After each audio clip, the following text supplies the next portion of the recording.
Hi everyone, आपका बहुत बहुत स्वागत है मेरे इस वीडियो के अंदर। मैं हूं प्रीतिका कौल, जो कि एक नीट कोच हूं पिछले 8 साल से।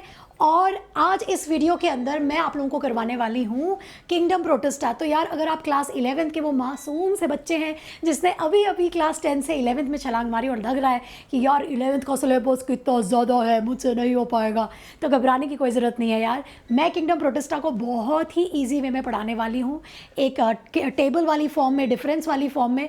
तो आपकी जो ज़िंदगी है ना, काफ़ी आसान हो जाएगी। आप चाहो तो मुझे थैंक भी कर सकते हो कमेंट्स के अंदर, वरना ऐसे भी चलेगा, कोई दिक्कत नहीं है। अब आप अगर 12th पास आउट हैं या 12th में है और 11th को रिवाइज़ कर रहे हैं, तब भी आपके लिए, रिपीटर्स के लिए तो सब कुछ है ही। और लेकिन अगर आप ऐसे कोई टीचर हैं जिसे नहीं पता कि किंगडम प्रोटेस्टा कैसे क्लास में करवाना है in the very initial days, then this video is very much for you. मस्त पढ़ाओ और मस्त क्लास हो जाएगी, ये मेरा वादा है। तो यार चलिए स्टार्ट करते हैं किंगडम प्रोटेस्टा के साथ। तो यार सबसे पहले जो एक चीज़ मुझे आपको बतानी है किंगडम प्रोटेस्टा के बारे में, प्रोटेस्टा का मतलब क्या होता है, what is the meaning of the word Protista. यार प्रोटेस्टा का मतलब ही है प्रोटेस्टा, यानी कि first of all. First of all, तो यार क्या फर्स्ट ऑफ ऑल, क्या होने वाला है फर्स्ट ऑफ ऑल, अभी समझाती हूँ यार। एक और चीज़ before I see they jump into kingdom Protista, हमें ना थोड़ी क्लैरिटी होनी चाहिए किंगडम्स, बाकी जितने किंगडम्स हैं उनका और प्रोटेस्टा का क्या रिश्ता कहलाता है। जी हाँ, ये रिश्ता क्या कहलाता है यार। सबसे पहले एवोल्यूशन के स्टेज में अगर हम देखें, सबसे पहले दुनिया में जो आए थे देवर मोनरन्स, ठीक है। सबसे पहले मोनरा था, मोनरा के बाद आगे तुम्हारे प्रोटेस्टा, प्रोटेस्टा के बाद ये किंगडम है, kingdom Monera, kingdom Protista, and then came kingdom Fungi, kingdom Plantae and kingdom Animalia. तो मैं यहाँ लिख रही हूँ प्लांटे, फंजाई एंड एनिमेलिया, ठीक है।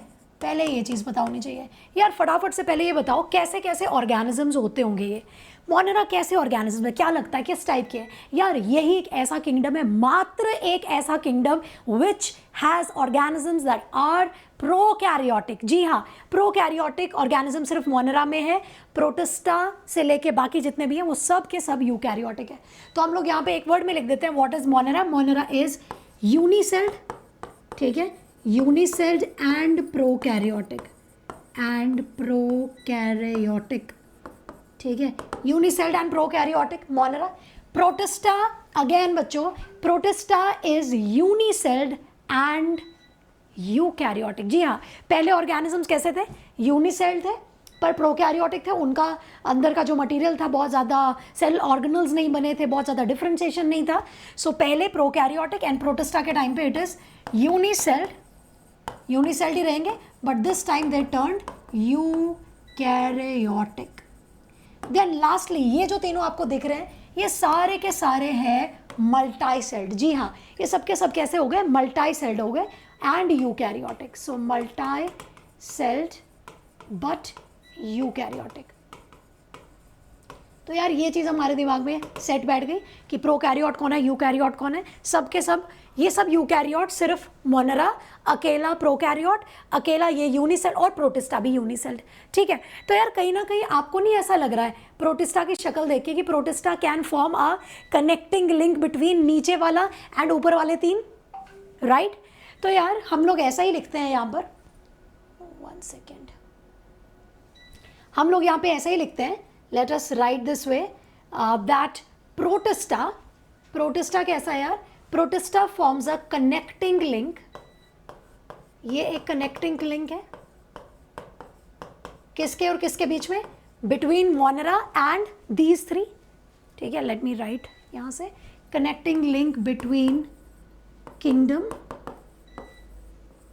मोनरा, kingdom मोनरा and these and kingdom and eukaryotic and 3 eukaryotic kingdom, eukaryotic kingdoms कौन कौन से, फंजाई हो गया, प्लांटे हो गया, एनिमेलिया हो गया। फटाफट से लिख लेते हैं इसको, तो हमें आइडिया लग गया कि प्रोटेस्टा कहाँ पे स्टैंड आउट करता है, कहाँ पे रहता है। दूसरी चीज़, प्रोटेस्टा के अंदर ऐसे ऑर्गेनिजम्स आपको देखने को मिलेंगे जो कि प्लांट लाइक भी हैं, जो कि एनिमल लाइक भी हैं और जो कि फंजाई लाइक भी है। जी हाँ बच्चों, प्रोटिस्टा के अंदर आपको तीनों टाइप के ऑर्गेनिजम्स देखने को मिलेंगे। So let me right down here protista. तभी हमने कहा कि यार एक तो कनेक्टिंग लिंक है और कैसे कैसे ऑर्गेनिजम्स है, फोटोसिंथेटिक भी, हेट्रोट्रॉफिक भी, लिख लेते हैं यार। So it has got photosynthetic organism, it has got photo या ऑटोट्रॉप्स लिख देते हैं सीधा। ऑटोट्रॉप्स भी हैं कुछ इसके पास, न्यूट्रिशन के बेस पे हमने डिफ्रेंशिएट किया है। कुछ ऑटोट्रोप्स हैं, कुछ उसके पास सेप्रोट्रोप्स हैं। सेप्रोट्रोप्स यानी कि जो डेड एंड डिकिंग पे फीड करते हैं, सेप्रोट्रोप्स हैं। और also it has got some heterotrophs. Heterotrophs जो एकदम एनिमल जैसा, ठीक है, जो डेड एंड डिकेइंग पे नहीं फीड करके बल्कि शिकार के फीड करता है। सो ऑटोट्रॉप्स के अंदर कौन कौन से मेंबर्स आ जाएंगे यार, अभी हम लोग इसको पढ़ने वाले हैं बहुत डिटेल में। ऑटोट्रॉप्स के अंदर आ जाएगा तुम्हारा डायटम्स, तुम्हारा आ जाएगा डाइनोफ्लैजिलेट्स, ठीक है, dinoflagellates. Then you will also see euglena, ठीक है, ये इसके अंदर आ जाएंगे ऑटोट्रॉप्स के अंदर। सेप्रोट्रॉप्स के अंदर आ जाएंगे तुम्हारे स्लाइम मोल्ड्स, यहाँ पे आ जाएगा स्लाइम मोल्ड्स। एंड लास्टली हेट्रोट्रोप्स में एनिमल लाइक जो होंगे दे विल बी प्रोटोजुआन्स। इसको मैं रेड कलर से लिख देती हूँ just to highlight that they are like animals. So these are protozoans. तो यार हमें दिखाई दे रहा है कि प्रोटिस्टा में कैसे कैसे ऑर्गेनिजम्स हैं। जो ऑटोट्रोप्स होंगे these will be plant like, आप चाहे तो यहाँ पे लिख सकते हो ये प्लांट लाइक है, ठीक है। सेप्रोट्रोप्स कौन से होंगे यार, these will be fungi like, जगह कम है यहाँ लिख रही हूँ मैं, फंजाई लाइक। एंड लास्ट में हेट्रोट्रोप्स कैसे होंगे यार, they will be animal like, there will be animal like. I hope this differentiation is clear कि प्रोटिस्टा में कैसे कैसे ऑर्गेनिजम्स है। आपको पता है इसी रीज़न की वजह से कहा जाता है कि इस किंगडम में, प्रोटिस्टा में एक क्रिस्टल क्लियर बाउंड्रीज नहीं बनाई जा सकती। There can not be strict boundaries formed in this kingdom Protista because to one botanist the organism में appear as a plant but to some other zoologist the organism can appear as an animal like, ठीक है। तो अब बोला नहीं जा सकता कि ऑर्गेनिज्म क्या है, प्लांट लाइक है या एनिमल लाइक है। ये तो सभी टाइप के इसके पास हैं। प्रोटिस्टा में सारे ही टाइप के ऑर्गेनिज्म देखने को मिल रहे हैं, प्लांट लाइक भी दिख रहे हैं, फंजाई टाइप भी दिख रहे हैं, एनिमल टाइप भी दिख रहे हैं। तो इसलिए हम एक और बात को यहाँ पे अलग से बॉक्स में लिख देंगे that no boundaries can be formed. तो हाईलाइटर से एक तो आप इस वाले पॉइंट को हाईलाइट कर लो कि ये कनेक्टिंग लिंक है, एक ये बात हाईलाइट कर ली आप लोगों ने। और एक और बॉक्स में आप लिख लो no boundaries can be made, no strict boundaries, no boundaries can be made, no strict boundaries can be made in kingdom protista, in kingdom protista. यार ये एनसीईआरटी वाली लाइन है इसलिए इस बात को हमने ऐसे 3 स्टार डाल के रख लेंगे और इसको भी डाल के रख देंगे। तो हो सकता है आपसे किसी सवाल में यही पूछ लिया जाए कि बताओ which kingdom out of the following which kingdom does not have strict boundaries और where we can not keep strict boundaries. तो आपको पता होना चाहिए the answer has to be Protista. Reason क्यों है, क्योंकि यहाँ पे ऑर्गेनिज्म प्लांट लाइक भी, एनिमल लाइक भी और फंजाई लाइक भी है। तो यार जो बायोलॉजिस्ट हैं, जो जोलॉजिस्ट हैं, वो चाहेंगे कि इसको जोलॉजी की तरफ खींचे, जो बॉटनिस्ट है वो कहेंगे चलो हमारी तरफ आ जाओ, और जो माइकोलॉजिस्ट है, फंजाई वाले, वो कहेंगे चलो उस तरफ चलो। तो इसलिए हम इस किंगडम की परफेक्ट बाउंड्रीज नहीं बना सकते हैं। प्रोटिस्टा एक कनेक्टिंग लिंक भी है, ठीक है। तो हमने ये चीज़ समझ ली, तो हमें आइडिया लग गया कि हमारे साथ जीवन में क्या क्या होने वाला है, ठीक है। तो यार सबसे पहले late us get started with photosynthetic protist that is the autotrophs. पहले हम आज के लेक्चर में मैं आपको पूरा कराने वाली हूँ, टेंशन लेनी नहीं है, सारे नोट्स यहीं बन जाएंगे, मस्त बिंदास पढ़ो, खुश रहो, ठीक है। और वीडियो को लाइक कर सकते हो, अगर अच्छा लगे, नहीं लाइक करना तो डिसलाइक कर दो, कोई दिक्कत नहीं है यार, ठीक है। यहाँ कोई तुम्हारी मैम पैसे नहीं कमा रही है, ठीक है ना, और ना ये किसी के प्रमोशन के लिए। तो यार जैसे अच्छा लगे वैसा करो, just make good notes out of it. हाँ जी, हायर नोट्स तो बना ही लेना। मैं कितनी बारी बता चुकी हूँ कि ये नोट्स के लिए बच्चे have already paid almost around 2 lakh rupees. तो यार बेवकूफ़ी होगी अगर आप इन नोट्स को यूज़ नहीं कर रहे हो, ठीक है। मेरे ख्याल से तुम बात समझ गए। चलो यार, let's get started with first of all photosynthetic protist. तो यार ये जो आपको चित्रों में दिख रहे हैं ना, ये organisms, these are, first of all मैंने ये सारे ना फोटोसिंथेटिक प्रोटिस्ट रखे हुए हैं, ठीक है। फोटोसिंथेटिक प्रोटिस्ट रखे हैं। तो यार सबसे पहले आपको जो नज़र आ रहे हैं बड़े खूबसूरत से शेप वाले हैं। सबसे ज़्यादा सुंदर जो होते हैं ना, they are known as diatoms. Diatoms को ना, इनमें बड़ी सुंदरता है, इनकी शेप बड़ी सुंदर है। आप देखो यार, ऐसे लग रहे जैसे ना लड़कियों का, अगर आप कभी कोई वो देख लोगे ना, कोई ज्वेलरी बॉक्स जैसे होता है, ठीक है। मेरा भी यहीं पे पड़ा हुआ है छोटा मोटा कुछ, ठीक है। जैसे ज्वेलरी बॉक्स में बहुत सारी ज्वेलरी होती है ना, वैसे ही यहाँ पे भी आपको ज्वेलरी दिख जाएगी, है ना। ये जो है डाइटम्स, इनकी भी शक्ल बहुत अच्छी होती है। और इस वजह से ना इनको क्या बोला जाता है, जूल्स ऑफ प्लांट किंगडम बोला जाता है। जूल्स बोला जाता है, जूल्स ऑफ प्लांट किंगडम। अब आधे बच्चे बोलेंगे मैम प्लांट किंगडम क्यों बोल दिया भाई, प्लांट तो ये है ही नहीं। राजे, जिस टाइम तक किंगडम प्लांटे और प्रोटिस्टा अलग नहीं हुआ था, तो प्रोटिस्टा तब तक प्लांट्स में ही रखा जाता था, ठीक है ना। और ये तो पहले ही दिख गई थी कि ये खूबसूरती तो इनमें है, ज़बरदस्त टैलेंट है इनके अंदर, तो इसी वजह से इनका नाम रख दिया jewels of plant kingdom, although they are not the members of plant kingdom, ठीक है। Then comes the next category. यहाँ पे आपको जो पिक्चर दिखाई दे रही है, this are the picture of dinoflagellates. यार डाइनोफ्लैजिलेट्स में 2 फ्लैजिला तो होंगे, पर डाइनो का मतलब डाइनोफ्लैजिलेट मतलब 2 फ्लैजिला वाला नहीं है। डाइनो का मतलब होता है डरावना, टेरिफाइंग, जैसे डायनासोर्स, है ना। तो डाइनो का मतलब वो है। अब वो क्यों डरावने हो मैं बाद में बता दूंगी, ठीक है। और लास्ट में आ जाते हैं तुम्हारे यूग्लिना। यार सबसे ज़्यादा मस्त जो है ना वो यूग्लिनॉइड्स हैं, और यूग्लिनॉइड्स के ना स्पेशल फीचर बड़े ज़बरदस्त हैं। बताऊंगी मैं अभी आपको, प्लांट लाइक भी, एनिमल लाइक भी है, ठीक है। अच्छा सुनो, इस वाले चैप्टर में, इस वाले किंगडम प्रोटिस्टा पे जो क्वेश्चंस आएंगे वो मैं आपको यहाँ पे बताती हूँ, ठीक है। सबसे पहले तो याद रखें, ये तीनों फोटोसिंथेटिक प्रोटिस्ट जो हैं ये सब इंपॉर्टेंट है। इनका यार स्पेशल फीचर बोलो या इकोनॉमिक फीचर बोलो, इकोनॉमिक या स्पेशल फीचर, इस पे सवाल ज़्यादा आता है, इस पे सवाल ज़्यादा आता है स्पेशल फीचर पर, ठीक है। और अगर हम बात करें ना स्लाइम मोल्ड्स की, स्लाइम मोल्ड में क्वेश्चन अगर आना है ना, तो स्लाइम मोल्ड पे क्वेश्चन NCERT की जो लाइन है वहीं से आ सकता है। एग्रीगेशन, ये बोलते हैं उसमें एग्रीगेशन, डिफ्रेंसिएशन, फ्रूटिंग बॉडी कैसे बनी, उस पे आएगा। और प्रोटोजोआन्स पे ज़्यादा सवाल नहीं आते हैं, बट ठीक है, उसको टेबल की फॉर्म में कर लेंगे या आपको मैं करवाऊंगी, ठीक है। या मैं आपको होमवर्क भी दे सकती हूँ, ठीक है, देख लेते हैं इसे, ठीक है। तो यार क्वेश्चंस में मैंने आपको बता दिया, इन तीनों का डिफ्रेंसिएशन करना ज़रूरी है। इकोनॉमिक इंपॉर्टेंस ज़्यादा ज़रूरी है फोटोसिंथेटिक प्रोटिस्ट की, यहाँ लिख देती हूँ फोटोसिंथेटिक वालों की, ठीक है। इस पे सवाल बहुत आए हैं, सिलिका कहाँ से ऑब्टेन हुआ, के सिल्वर किसको कहते हैं, डाइटमेशियस अर्थ किसको कहते हैं, तो ये पता होना चाहिए। स्लाइम मोल्ड पे भी सवाल NCERT से ही लिमिट करना है। और ये टेबल में किसका बोल रही थी, प्रोटोजोआन का, तो प्रोटोजोआन में भी NCERT से ही आएगा, ज़्यादा बाहर से नहीं आता है। तो कुल मिला के सबसे ज़्यादा जो इंपॉर्टेंट है ना वो ये 3 है, इनको ज़्यादा आप डिटेल में कर सकते हो क्योंकि NCERT ने भी थोड़ा डिटेल में दिया हुआ है।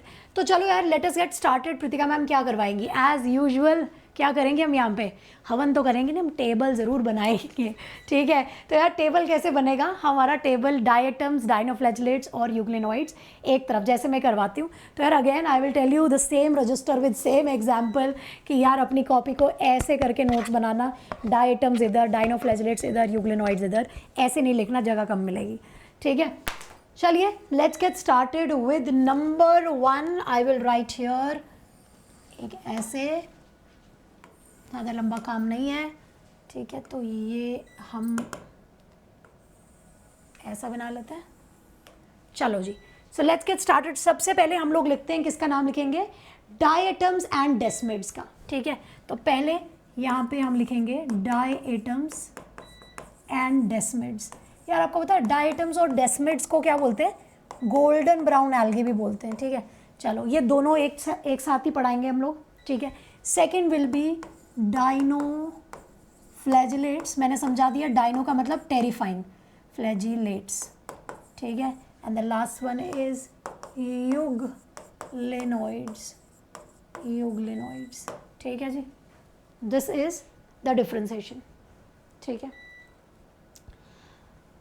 अब सबसे पहला point, dinoflagellates is called golden brown algae, dinoflagellates को कहते हैं। ठीक है, चलो अभी हम सबसे पहले हम लिखेंगे first point, let us write down is the division. ये कौन से डिवीजन को बिलोंग करते हैं, या आप कह सकते हो जैसे यार आप लोगों को मालूम है ना, जैसे ब्रायोफाइटा। अच्छा चलो आप मुझे बताओ, फाइटा वर्ड लगता है, ब्रायोफाइटा, टेरिडोफाइटा, तो ये क्या है यार, डिवीजन सी है, डिवीजन सी है।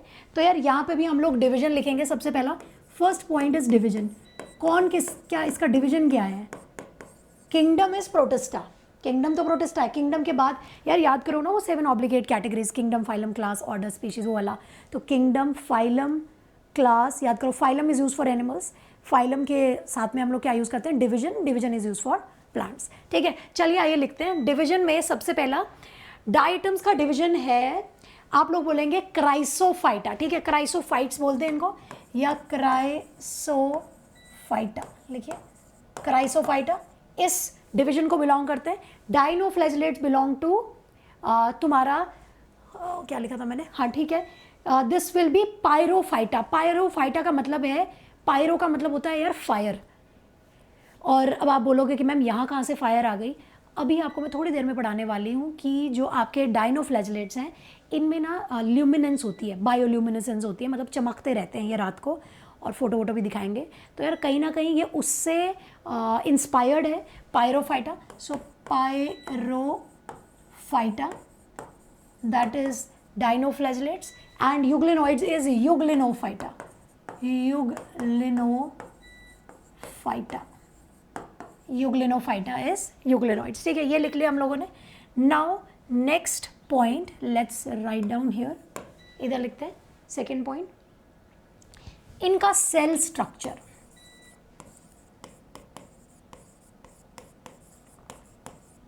हाँ जी यार, ये दिखाई कैसे देते हैं, इनका एक बेसिक स्ट्रक्चर कैसा होता है? सबसे आसान है डायटम्स का स्ट्रक्चर।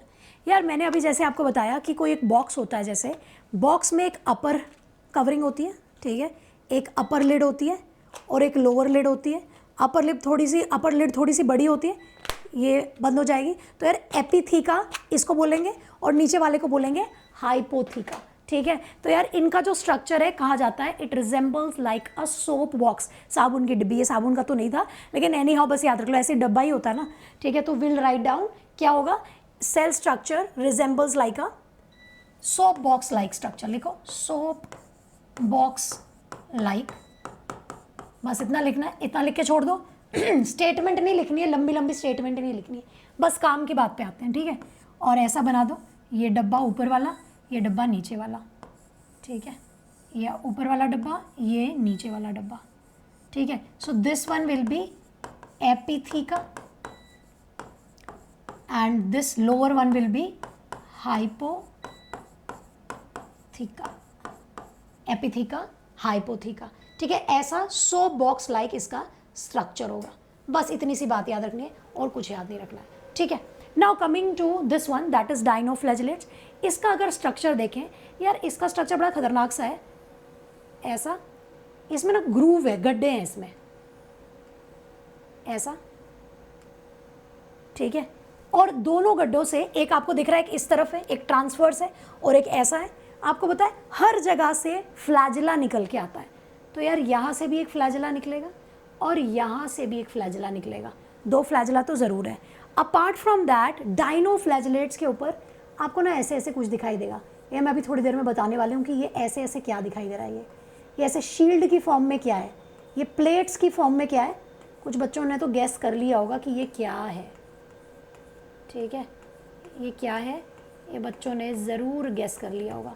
ठीक है, इसको हम बाद में कर लेते हैं, पहले आप इसका स्ट्रक्चर देख लो। So these are plates, these are basically cellulose की प्लेट्स ही हैं, these are stiff cellulosic plates. अच्छा, अभी मैंने आपको बताया कि यहाँ पे कुछ ग्रूव से बने हुए हैं, ये गड्ढे से बने हुए हैं। एक तो ये ग्रूव था, ये वाला, और एक ये वाला भी था, एक ये वाला भी था, है ना। तो यार इनके नाम याद रखने, इस वाले ग्रूव का नाम है सल्कस, और ट्रांसवर्स लॉन्गिट्यूडनल का नाम है सल्कस, और ट्रांसवर्स का नाम है एन्यूलस। एनसीईआरटी में नहीं दिखा है, बस आप लिख लो, कभी कभार एम्स में क्वेश्चन पूछ लिया था इसलिए बता दिया है, अदरवाइज तो इतना ज़्यादा डिटेल में नहीं है। देन कमिंग टू यूग्लिनोफाइट्स, यूग्लिनोफाइटा में किसका एग्जाम्पल है, एक ही हमारा क्यूट सा ऑर्गेनिज्म है जिसका नाम है यूग्लिना। यार यूग्लिना ना आपको हर जगह मिल जाएगा पानी वानी में, ये देखो पॉन्ड वाटर में ज़्यादा मिल जाता है, इसको पता नहीं क्या ही मज़े आते हैं पॉन्ड वाटर में, बट हाँ समहाउ ये देख लो, ये रहा तुम्हारा यूग्लिना, यहाँ पड़ा रहता है, ठीक है, ऐसा सा स्ट्रक्चर है इसका। यार यूग्लिना बड़ा मस्त है यार, पता है क्या सीन है इसमें, ये प्लांट लाइक भी एनिमल लाइक भी है। अच्छा चलो मुझे तुम बताओ, तुम्हें क्या लगता है, हम ये फोटोसिंथेटिक प्रोटिस्ट की बात कर रहे हैं, है ना, हम बात कर रहे हैं फोटोसिंथेटिक प्रोटिस्ट की कि यार ये खाना वाना खुद बनाएंगे, और यार इनकी सेल वॉल भी प्लांट लाइक होगी, यानी कि सेलुलोस होगा, तभी ये ट्रू प्लांट लाइक हो सकता है। यार आपको पता है यूग्लिना एक ऐसा कमाल का ऑर्गेनिज्म है जो कह रहा है मेरे को नहीं रखनी सेल वॉल, मैं तो ऐसे कूद कूद के आगे जाऊंगा, मेरी body is not going to be tough and rigid, it is going to be as flexible as you guys, as you humans. तो यार यूग्लिना के सेल के ऊपर कोई सेल वॉल नहीं लगी रहती है, ठीक है। तो यार पहले तो हम इसका स्ट्रक्चर बना लेते हैं, जैसा छोटा मोटा हम इसका स्ट्रक्चर बनाने की कोशिश करते हैं, बहुत ज़्यादा डिटेल्ड नहीं, पहले इसका स्ट्रक्चर बनाएंगे ऐसा, और इसमें एक ओपनिंग है माउथ, इसको माउथ कहते हो, ठीक है। So this is known as cytostome, cytostome, cytostome का मतलब है माउथ, ठीक है, या कैविटी बोलो, और यहाँ से ना खतरनाक सा एक फ्लैजला निकल के आ रहा है, ध्यान से देखना अगर बन रहा है, एक छोटा फ्लैजला होता है बहुत छोटा, और एक लंबा सा फ्लैजला निकल के आता है यहाँ पे ऐसे करके, ठीक है, ये this is one flagella. Apart from that मैंने बता दिया यार इसमें सेल वॉल नहीं होगा, लेकिन आप इसमें प्यारा सा न्यूक्लियस ज़रूर देखेंगे, न्यूक्लियस ज़रूर देखेंगे, ठीक है, आप लेबल भी कर सकते हो, न्यूक्लियस है। अपार्ट फ्रॉम दैट आप ना इसके अंदर क्लोरोप्लास्ट भी देख लोगे, ये क्लोरोप्लास्ट है इसके, फोटोसिंथेटिक है ना, सो दिस इज़ द क्लोरोप्लास्ट। अभी अब थोड़ा थोड़ा लेबल करेंगे, ज़्यादा नहीं, वरना आप रोने लग जाओगे, मैम सारा ही करवा दिया आपने एक बार में। तो यार धीरे धीरे करके करते हैं, बिल्ड अप ऑन करते जाएंगे इसकी डायग्राम को, ठीक है। अभी फिलहाल इतना ही लिखो, इतने से तुम्हारा काम चल जाएगा, ठीक है। अब यार नेक्स्ट पॉइंट, प्रोटिस्टा कहाँ पे पाया जाता है। यार बच्चों एक और बात मुझे आपको बतानी थी, जहाँ मैं डिफ्रेंसिएशन करा रही थी, आपको पता है प्रोटिस्टा ही एक ऐसा एरिया है, एक ऐसा किंगडम है जहाँ पे ब्लू है, पानी पानी पानी पानी। जी हाँ बच्चों, ये एक्वाटिक है यार, ये सब एक्वाटिक ऑर्गेनिजम्स की दुनिया है। जी हाँ बच्चों, प्रोटिस्टा में ऑर्गेनिजम्स एक्वाटिक हैं, they do sexual reproduction for the very first time in water, that is why they are first of all। जी हाँ, सेक्सुअल रिप्रोडक्शन, जी बच्चों सेक्सुअल रिप्रोडक्शन फर्स्ट टाइम कहाँ पे हुई, पानी में हुई। जी हाँ, और किसने करी, किंगडम प्रोटिस्टा ने करी। So these are the first organisms who have shown sexual reproduction and that too in water. Aquatic है, फर्स्ट ऑफ ऑल है, पहली बारी सेक्सुअल रिप्रोडक्शन करा, पानी में करा, है ना, एंड देन बाद में फंजाई वंजाई का तो पता ही है हमें, प्लांट वगैरह एनिमल वाला की स्टोरी, पर पहली बारी किंगडम प्रोटिस्टा में हुआ, ठीक है, that's why it's called first of all. मोनरा में ट्रू सेक्सुअल रिप्रोडक्शन नहीं है, मोनरा में कोई गैमीट्स नहीं फ्यूज़ करते हैं, कोई जाइगोट नहीं बनता है। मोनरा बेचारे की ज़िंदगी बहुत ही बेरस जिंदगी है, इसमें ऑल्टरनेशन ऑफ जनरेशन नहीं है, हैप्लॉइड डिप्लॉइड वाली स्टोरी नहीं है, that's alternation of generation. But Protista my dear friends, the organisms are largely haplontic, haplontic यानी कि मेन बॉडी हैप्लॉइड है, एक बारी डिप्लॉइड जाइगोट आएगा लेकिन फिर से दोबारा से हैप्लॉइड कंडीशन क्रिएट हो जाएगी, ठीक है। तो पहली बारी जाइगोट का बनना, पहली बारी सेक्सुअल रिप्रोडक्शन का होना, ये सब कहाँ मिला, तुम्हारे प्रिय प्रोटिस्टा में मिला, ठीक है। आई थिंक इतनी बातें हम लोगों को समझ आ जानी चाहिए। अगर तेज़ लग रहा है ना तो वीडियो स्टॉप करके दोबारा से रीप्ले कर सकते हो। टेंशन क्या है, क्लासरूम का टीचर थोड़ी है जिसको बोलते हुए पूछते हुए डर लगेगा, सर मैम मेरा डाउट, ऐसा तो कुछ नहीं है ना। तो देख लो दोबारा से रिवाइंड करके, क्या दिक्कत है, एक एक बात जो बोल रही हूँ उसका मतलब है, कोई भी फंबल वंबल नहीं है। अब भी तुम्हारे प्रतिका मैम का स्वैग ही इतना, क्या करें यार, देख लो। So this video is not edited, yes this is not at all edited. तो यार जो है इम्प्रॉम्प्टो है, ठीक है। चलिए सेल स्ट्रक्चर लिख लिया, अब हम लोग लिखेंगे यार पाए किधर जाते हैं। पानी तो हर कोई चीज़ है, ये तो हमें पता कि पानी ग्लास में पड़ा हुआ भी पानी ही है और समुद्र में पड़ा हुआ पानी है, लेकिन यार सॉल्ट की कॉन्सेंट्रेशन की वजह से we can call it normal water, we can call it a fresh water, और we can also call it as a marine water. तो यार सबसे पहले हम लोग क्या लिखेंगे, अब third point should be what is the habitat. लिखो what is the habitat, what is the habitat, so where are diatoms and desmids found। यार याद रखें ये दोनों जगह पे पाए जाते हैं, फ्रेश वाटर में भी पाए जाते हैं, मेराइन वाटर में भी पाए जाते हैं। तो आप लिखो इसको, fresh water, sorry, fresh water and also found in marine water. याद रखिए, fresh water is the majority, it is the majority, ये मेजॉरिटी है, ज़्यादातर आपको फ्रेश पानी में देखने को मिलेंगे। और यार ये ना बड़ा passively passively passively passively float करते हैं, इस वजह से इनका नाम पड़ गया है फाइटो प्लैंकटॉन्स। फाइटो यानी कि लाइट से कोई लेना देना है, प्लैंकटॉन यानी कि पैसिवली फ्लोट करने वाले। ठीक है, तो यार हम लोग लिख लेंगे क्या लिखेंगे इनको, दीज लिखिए लिखिए लिखिए, float passively in water, float passively in water, float passively in water, ठीक है, therefore called, क्या बोलते हैं इनको, प्लैंकटॉन्स बोलते हैं। किसकी वजह से फ्लोट करते हैं यार, लिपिड्स होते हैं इनकी बॉडी के अंदर जिसकी वजह से ये फ्लोट कर देते हैं, due to light weight lipids. लिख देती हूँ यहाँ पे, due to light weight lipids, due to light weight lipids. Lipids की वजह से ये बड़े मस्त फ्लोट करते रहते हैं, पैसिवली फ्लोटिंग ऑर्गेनिजम्स बन जाते हैं। अच्छा, फिर आ जाते हैं इधर। यार इधर भी यही सीन है, हैबिटेट इनका भी दो टाइप का है, फ्रेश वाटर है, ये चलेगा ना, मैंने ऐसे लिख दिया है, फ्रेश और मेराइन। तो यार बात वही लिख रही हूँ, एक्वाटिक ही है, fresh water and marine water. Watery क्यों लिख दिया मैंने, फ्रेश वाटर, मेराइन वाटर। क्या लगता है कहाँ पाया जाता होगा यार, बता देती हूँ, ये ज़्यादा ना मेराइन वाटर का शौकीन है, तो मेजॉरिटी जो है इसमें that is marine water. Dinoflagellates को मेराइन वाटर में रहना ज़्यादा पसंद है। फिर आ जाते हैं हमारे यूग्लिनॉइड्स, ये अलग ही चल रही है इनकी ज़िंदगी, इनको अलग ही चल रहा है, इनको पानी वाने से कोई लेना देना नहीं है, इनको डैम्प सॉइल पसंद है, मतलब सॉइल में रहेंगे लेकिन ऐसा जिसमें बहुत ज़्यादा ऐसे पानी का कंटेंट बहुत ज़्यादा हो। ठीक है, या तो ये रहेंगे पॉन्ड वाटर में विच इज़ फ्रेश वाटर। जी हाँ बच्चों, मैंने ये क्वेश्चन पता नहीं कब पूछा था, मुझे याद है कि मैंने कहा है कि यार अगर इस बॉटल में पानी पड़ा हुआ है और मान लो ये 1 साल के लिए मैं टेबल पे यूं ही छोड़ देती हूँ, तो क्या मैं इस पानी को फ्रेश वाटर बोल सकती हूँ? टेल मी येस और no in the comment section. आधे बच्चे कहेंगे no ma'am we can not call it fresh. यार biologically I can very much call it fresh water because fresh water doesn't mean that it is fit for drinking. Fresh water means does it have salt, yes और no? No. अगर इसमें salt नहीं है तो ये फिर भी fresh water ही कहलाएगा। ठीक है, हाँ it may not be fit for drinking but biologically I will still call it fresh water. Please इसको गलत ना करें। अब मैं पानी पी लेती हूँ। ठीक है, ठीक है जी। तो यार क्या लिखेंगे हम लोग यहाँ पे, it will live in damp soil, damp soil, damp soil में रहना पसंद है, और स्टेगनेंट फ्रेश वाटर, अलग ही मज़े हैं इसके जीवन में। स्टेगनेंट फ्रेश वाटर यानी कि पॉन्ड वाटर हो गया। तो पॉन्ड कितना बदसूरत होता है, बदसूरत इन द सेंस कि कितना गंदवंद होता है उसके अंदर, लेकिन वो फिर भी फ्रेश वाटर ही कहलाता है क्योंकि उसमें सॉल्ट कॉम्पोजिशन नहीं है, सॉल्ट नहीं है, इस वजह से। ठीक है, इज दैट क्लियर? ठीक है, तो हमने 3 पॉइंट लिखे। Now let us write down point number 4। I wanted to write down here only. चलो इधर भी आ जाएगा मेरे ख्याल से। चलो लिखते हैं, कहाँ गया? Let us write down point number 4 that is cell wall. Cell wall, cell wall किसकी बनी हुई है? सेल वॉल किसकी बनी है यार? Cell wall is a very very important point. इसको ना बहुत अच्छे से कर लेना यार। आप लोगों ने कभी नोटिस किया है, जैसे हम कभी नया पर्स खरीदते हैं, नया बैग खरीदते हैं, तो उसमें ना कोई छोटे छोटे सिलिका के वो आते हैं, पाउचेस आते हैं। मैंने फ़ोटो भी रखी हुई है तो मैं आपको दिखा देती हूँ।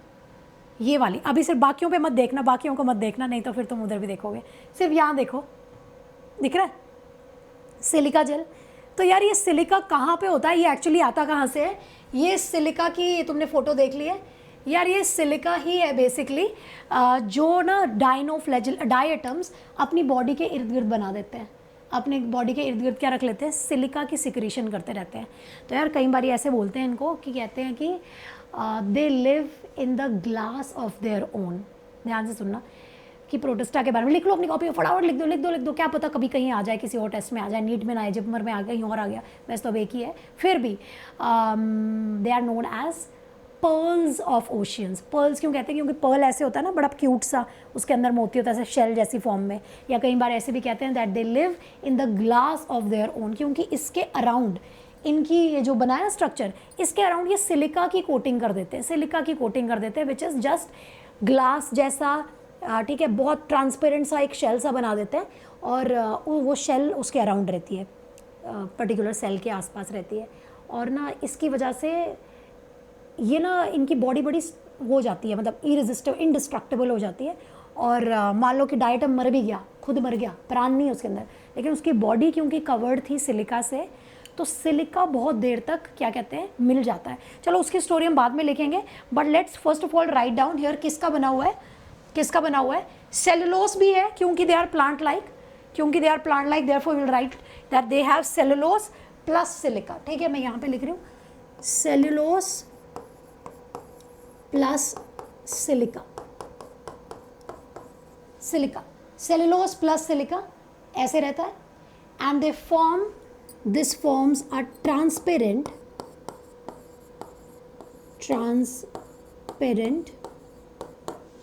and it forms a transparent shell. Transparent shell का नाम है फ्रस्ट्यूल। याद रहता है तो रखो, नहीं याद रहता है कोई बात नहीं, पर लिख के रख लो, कॉपी में लिखा होगा तो याद भी रह जाएगा। फ्रस्ट्यूल बोलते हैं। आई होप यार ये दिखाई दे रहा है, होना दिखना तो चाहिए। फ्रस्ट्यूल, इसको फ्रस्ट्यूल कहते हो, ठीक है। हाँ जी, कमिंग टू डाइनोफ्लैजिलेट्स। डाइनोफ्लैजिलेट्स में भी सेलुलोस है, एंड सेलुलोस के साथ साथ आपको यहाँ पे मिलेगा पेक्टिन। आपको पता है सेल वॉल कैसी थी? यहाँ पे cell wall is present in the form of stiff plates. ये जो बनी है ना, ये प्लेट्स मैंने लिखवाई ना, दीज आर सेल्यूलोसिक प्लेट्स। तो यार सेल वॉल नॉर्मली कैसे होती थी, एक बाहर लेयर सी लगी रहती थी ना, वो सेल वॉल होती थी। यहाँ पे वैसी सेल वॉल नहीं है, यहाँ पे सेल वॉल प्लेट्स की फॉर्म में प्रेजेंट है, प्लेट्स की फॉर्म में प्रेजेंट है, ऐसे स्टिफ सेलुलोसिक प्लेट्स की फॉर्म में प्रेजेंट है। इस कारणवश डाइनोफ्लैजिलेट्स को बोला जाता है आर्मर्ड डाइनोफ्लैजिलेट्स। आर्मर्ड का मतलब लदे हुए, एकदम तैयार है, शील्डेड है, जैसे तुम तैयार होते हो ना नीट की तैयारी के लिए, सब कुछ लाद के, ये रहे मेरे नोट्स, ये रहे मेरे शॉर्ट नोट्स, ये रहा मेरा टाइम टेबल, तो जैसे तुम आर्मर्ड हो ना, वैसे इनको भी बोलते हैं आर्मर्ड। ठीक है, तो यार मुझे ये लाइन लिखनी थी यहाँ पे, इसको ना मैं इधर पे लिख लेती हूँ, पहले इसका भी लिख लेते हैं। टीचर यहीं पर है, टीचर कहीं नहीं डूबा है, ठीक है, यहाँ पे लिख लेना यार, पर्ल्स ऑफ ओशन बोलते हैं इसे, पर्ल्स ऑफ ओशन, इस रीज़न की वजह से, पर्ल्स ऑफ ओशियन इस रीज़न की वजह से कहते हैं। और वो भी मैंने बोला था ना, ग्लास ऑफ देयर ओन, मेरे पास जगह नहीं है, तुम लोग लिख लेना। यहाँ पे सेलुलोस और पैक्टिन प्रेजेंट है, हम लोगों ने अभी बात कर ली, सेलुलोस और पैक्टिन प्रेजेंट है, लिखिए इन the form of, in the form of stiff cellulosic plates, in the form of stiff cellulosic plates, it is present in the form of stiff cellulosic plates, therefore called armored diloflagellates। armored, मैं अब इसको break करके इसलिए बोल रही हूँ कि आपको याद रहे, आर्मर्ड डाइनोफ्लैजिलेट्स, ठीक है। हाँ जी, नाउ कमिंग टू द मस्त वाला, दैट इज आवर युग्लिना। यार युग्लिना की ज़िंदगी, मैंने कहा कि सबसे अलग ज़िंदगी है, इसके पास कोई सेल वॉल नहीं है, रादर इसकी आउटर कवरिंग में आप देखेंगे एक प्रोटीनिशियस कवरिंग जिसका नाम है पेलिकल। जी हाँ, इसका नाम क्या है? पेलिकल है। तो मैं यहाँ पे पेलिकल बना रही हूँ, दिस इज पेलिकल। अरे यार इसको क्या हो गया? दिस इज पेलिकल,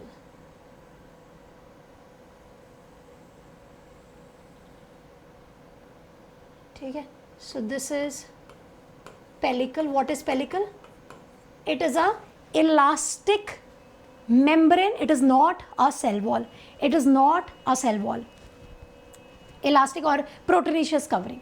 सो यहाँ पे आप लोग लिखेंगे cell wall absent, cell wall absent, cell wall is absent. Instead is presence of elastic covering या proteinaceous covering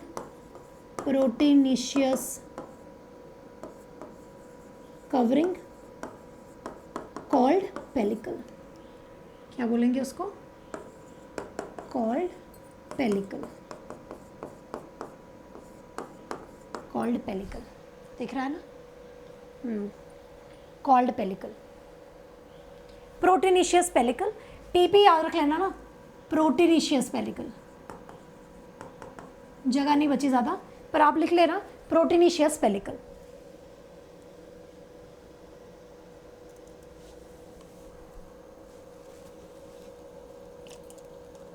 लिखिए.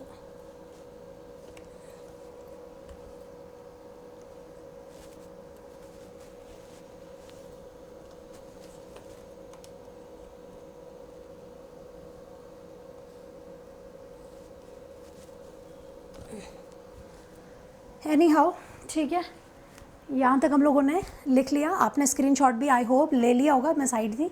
ठीक है, now let us move on to the next point. या नेक्स्ट पॉइंट के लिए अगेन, अच्छा सुनो, अगर आप लोगों को कोई दिक्कत आ रही है ना, कोई बात नहीं समझ में आ रही, you can definitely join my Telegram channel. Pritika Kaul नाम से सर्च करो, आपको मैं ज़रूर मिल जाऊंगी. कहीं पे भी आप मुझे सोशल मीडिया पे भी फॉलो कर सकते हो, इंस्टाग्राम पे भी फॉलो कर सकते हो. मेरा नाम करेक्ट लिख लेना, प्रीतिका कौल, और आपको मिल जाऊंगी. You can follow me anywhere. I will get in touch with you. हो सके कभी कभार इंस्टाग्राम लाइव आके, कभी यूट्यूब लाइव आके. ज़रूर यूट्यूब लाइव भी शुरू करने वाले हैं. Very soon I will start taking classes YouTube पर. ठीक है, तो यार कॉन्टैक्ट में रहिएगा, और कभी भी कहीं भी लाइव आ सकती हूँ और बातचीत कर लेंगे. कुछ नहीं क्लियर होगा तो टेलीग्राम से भी पूछ सकते हो, और मुझे वैसे भी कमेंट्स में बता सकते हो. ठीक है, चलिए पहले हम लोग आ जाते हैं, यहाँ पे लिख लेते हैं अपना फिर से सेम वे. सबसे पहले हमने लिखा था डायटम्स, डाइनोफ्लैजेलेट्स एंड यूग्लिनॉइड्स. तो यार कितने पॉइंट कंप्लीट कर लिए हम लोगों ने? हमने 4 पॉइंट कंप्लीट किए, इंक्लूडिंग द सेल वॉल. यार आर्मर डाइनोफ्लैजेलेट्स को लिख लेना थोड़ा, इसमें इसको रेड कलर से करना चाहिए था.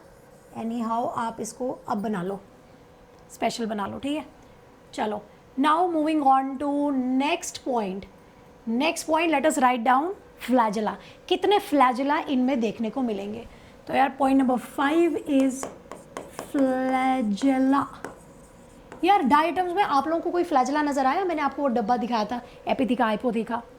No, there is no flagella. Then फिर कैसे, मतलब गैमीट्स में होगा क्या? सोचो, गैमीट्स वाटर में है, फर्टिलाइजेशन के लिए गैमीट्स को भी तो एक दूसरे के पास जाना चाहिए. तो यार गैमीट्स में तो फ्लैजेला होगा, बट वेजिटेटिव स्टेज में नहीं होगा. ठीक है, मतलब नॉर्मल बॉडी में नहीं होगा, सिर्फ गैमीट्स में होगा. सो यहाँ पे हम लोग लिखेंगे in case of diatoms absent in main body. Main body कौन सी है यार? जो इसकी वेजिटेटिव बॉडी है. प्रेजेंट इन रिप्रोडक्टिव स्टेज, यानी कि गैमीट्स में. प्रेजेंट इन रिप्रोडक्टिव स्टेज, यानी कि गैमीट्स में मिलेंगे, अदरवाइज नहीं मिलेंगे. फिर आ जाता है डाइनोफ्लैजेलेट्स. यार डाइनोफ्लैजेलेट्स का बड़ा मस्ती है, नाम से भी पता नहीं क्यों बच्चे इसको ऐसे ही समझते हैं. डाइनोफ्लैजेलेट मतलब 2 फ्लैजेला. डाइनो का मैंने पहले बता दिया, dino means terrifying, and it is terrifying. It does look terrifying. है तो बेचारा छोटा सा, क्या ही टेरिफाई कर देगा. बट यार यहाँ पे आपको 2 फ्लैजेला मिलेंगे, जैसा कि मैंने बताया.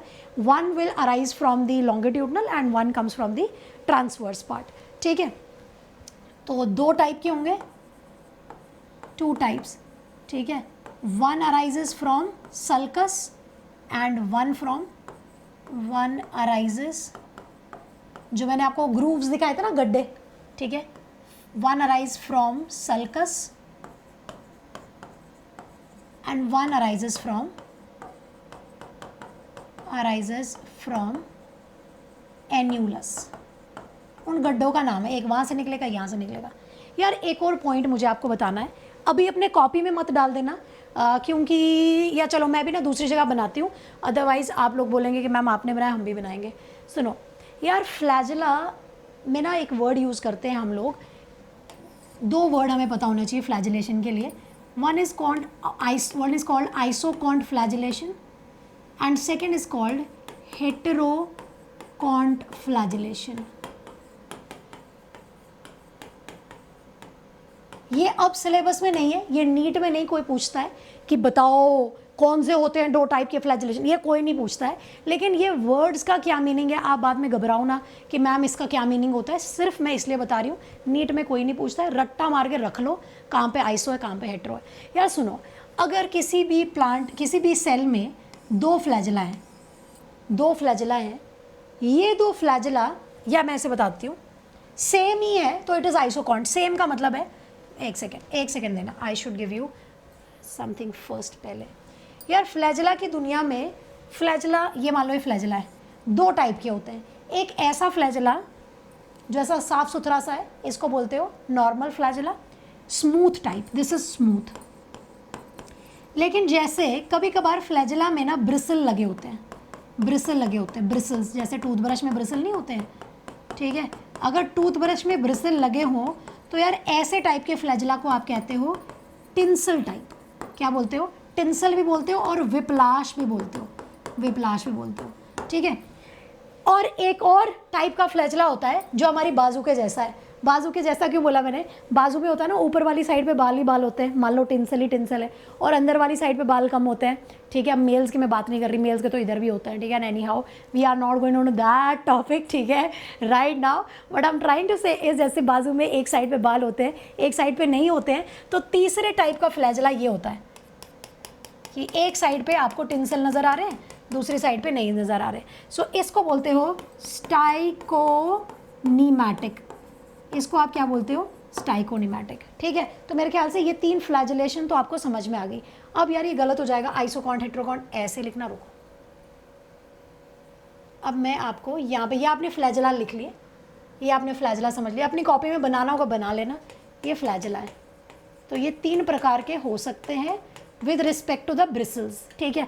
ब्रिसल से कुछ नहीं होता यार, और सरफेस एरिया बढ़ता है और मोटिलिटी बढ़ती है और घूमते हुए जाएगा, पागल हो जाएगा एकदम ये ऑर्गेनिज्म, ठीक है। तो यार सुनिए, मैंने कहा कि फ्लैजिलेशन 2 टाइप की होती है, one is called isokont flagellation and second one is called heterokont flagellation. Isokont flagellation का मतलब है कि जो भी ऑर्गेनिज्म है उसमें सेम ही टाइप के फ्लैजिला हैं, ये 2 फ्लैजिला हैं, दोनों सेम टाइप के, दोनों स्मूथ है, या फिर दोनों में ब्रिसल लगे हुए हैं दोनों साइड पर, ये आइसोकॉन्ट है। हेटेरोकॉन्ट का क्या मतलब है? मेरे को लगता है बोलने की ज़रूरत ही नहीं है। एक पे फ्लैजिला है, एक टिंसल टाइप है और एक स्मूथ टाइप है, तो यार एक टाइप का, एक टाइप का, तो इस टाइप के फ्लैजिलेशन को आप बोलते हो हेटेरोकॉन्ट फ्लैजिलेशन। समझ आ गई बात? कोई मुश्किल नहीं है। अगर सेम टाइप के फ्लैजिला हैं, दोनों में ही ब्रिसल लगे हुए हैं, तब भी वो आइसोकॉन्ट है।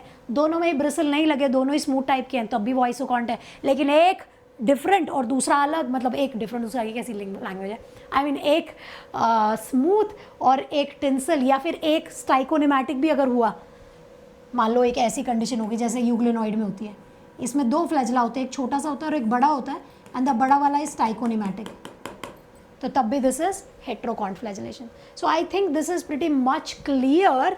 Now let's go back to our notes, so as I said कि यहाँ पे 2 टाइप के फ्लैजिला हैं, यहाँ पे 2 टाइप के फ्लैजिला हैं। यार यहाँ पे जो सल्कस से निकल कर आता है, सल्कस वाला इज क्वाइट स्मूथ, ये स्मूथ है, और जो एन्युलस से आता है उसमें टिंसल लगे रहते हैं। तो मुझे लिखने की ज़रूरत नहीं है, बस आपको समझ आ गया, ठीक है। अब आता है यूग्लिनॉइड्स। यार यूग्लिनॉइड्स में भी 2 टाइप के फ्लैजिला हैं, ठीक है, यहाँ पे भी 2 types, one is highly reduced, one short and one long. आप बोलोगे मैम आपने डायग्राम में तो बनाया ही नहीं, तो यार ये लो यार, डायग्राम पे आ जाओ फिर से। मैंने कहा ना धीरे धीरे करके बनाएंगे, धीरे धीरे करके बनाएंगे। धीरे धीरे से डायग्राम बनाना। ये देखो यार, ये एक छोटा सा फ्लैजिला, ये रहा, आई थिंक इट इज़ विजिबल। इसको पैराफ्लैजिलर बॉडी बोलते हैं, सबसे छोटा।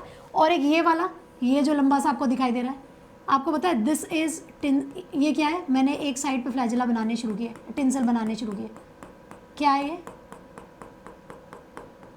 क्या है ये?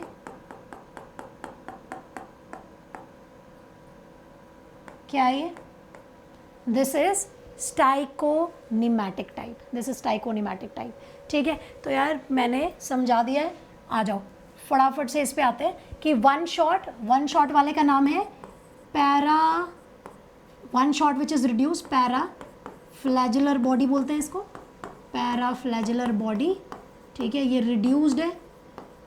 और दूसरा वाला जो था, this is one long, this is stichonematic type, stichonematic type, इस टाइप का।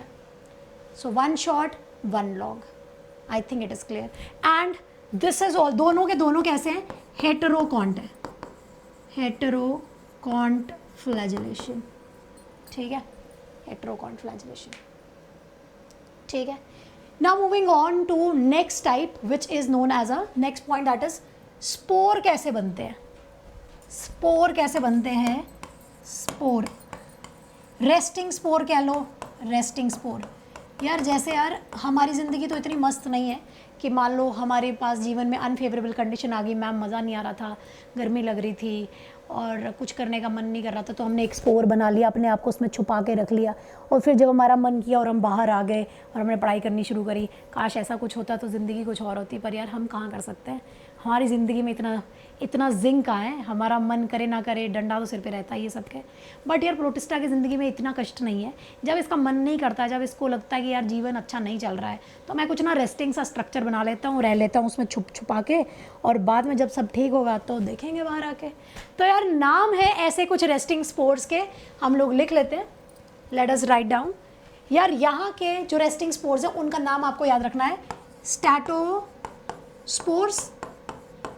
और ऑक्सोस्पोर्स। ये दो टाइप के नाम याद करने, कुछ नहीं पढ़ना है ना, कुछ नहीं पढ़ना, बस ये याद रखना है ऑक्सोस्पोर्स 2n है और स्टैटोस्पोर्स n है, हैप्लॉइड और डिप्लॉइड।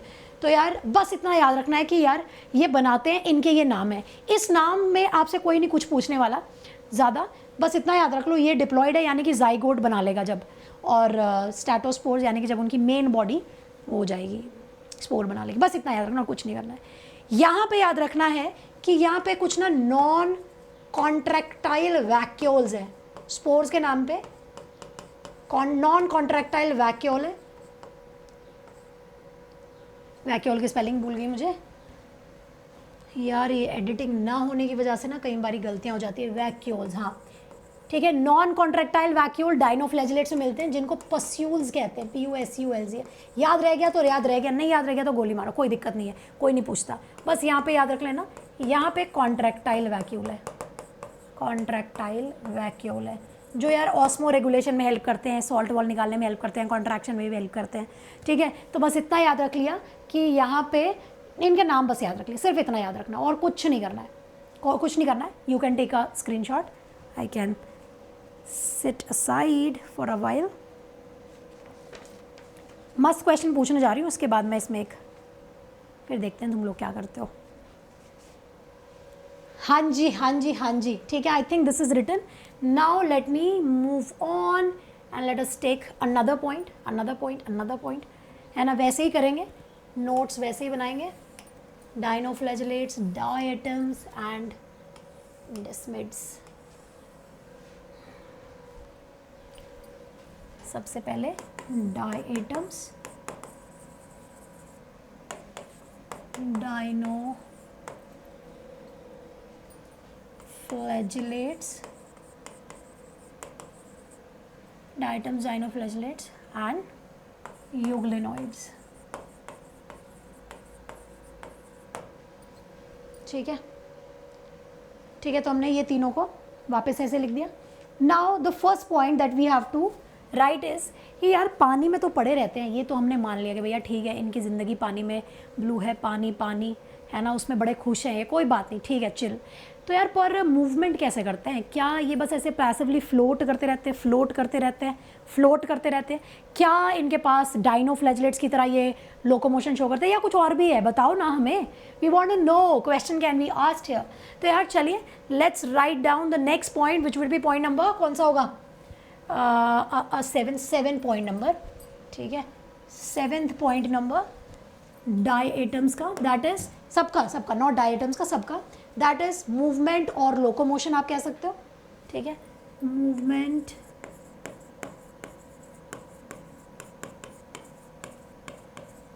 और लोकोमोशन। सबसे पहले आते हैं हमारे प्रिय डाई एटम्स, सबसे पहले आते हैं डाई एटम्स। यार डाई एटम्स की ज़िंदगी बड़ी मस्त है। ये कहते हैं यार हमको नहीं है हमारे पास फ्लैजेला, तो क्या हमारी ज़िंदगी ले लोगे क्या? हम नहीं करेंगे क्या लोकोमोशन? बिल्कुल करेंगे। हम म्यूसिलेज निकालेंगे। म्यूसिलेज समझते हो ना, लिच पिचासा, स्लाइमी सा है, और वही उसको ना गाइड करने में हेल्प करता है। इसको ग्लाइडिंग मूवमेंट कहते हैं, ठीक है। तो यार बस इतना याद रखें, mucilage propulsion, mucilage propulsion, mucilage propulsion, ठीक है, mucilage propulsion, that is the movement of diatoms, ठीक है। फिर आ जाते हैं हमारे मस्त बिंदास डाइनोफ्लैजलेट्स। ये पता क्या करेंगे? मैंने कहा ना इनका 90 डिग्री पर है फ्लैजला। आपने देखा ये एक ट्रांसवर्स ग्रूव है, एक लॉन्गिट्यूडनल सा है, ठीक है।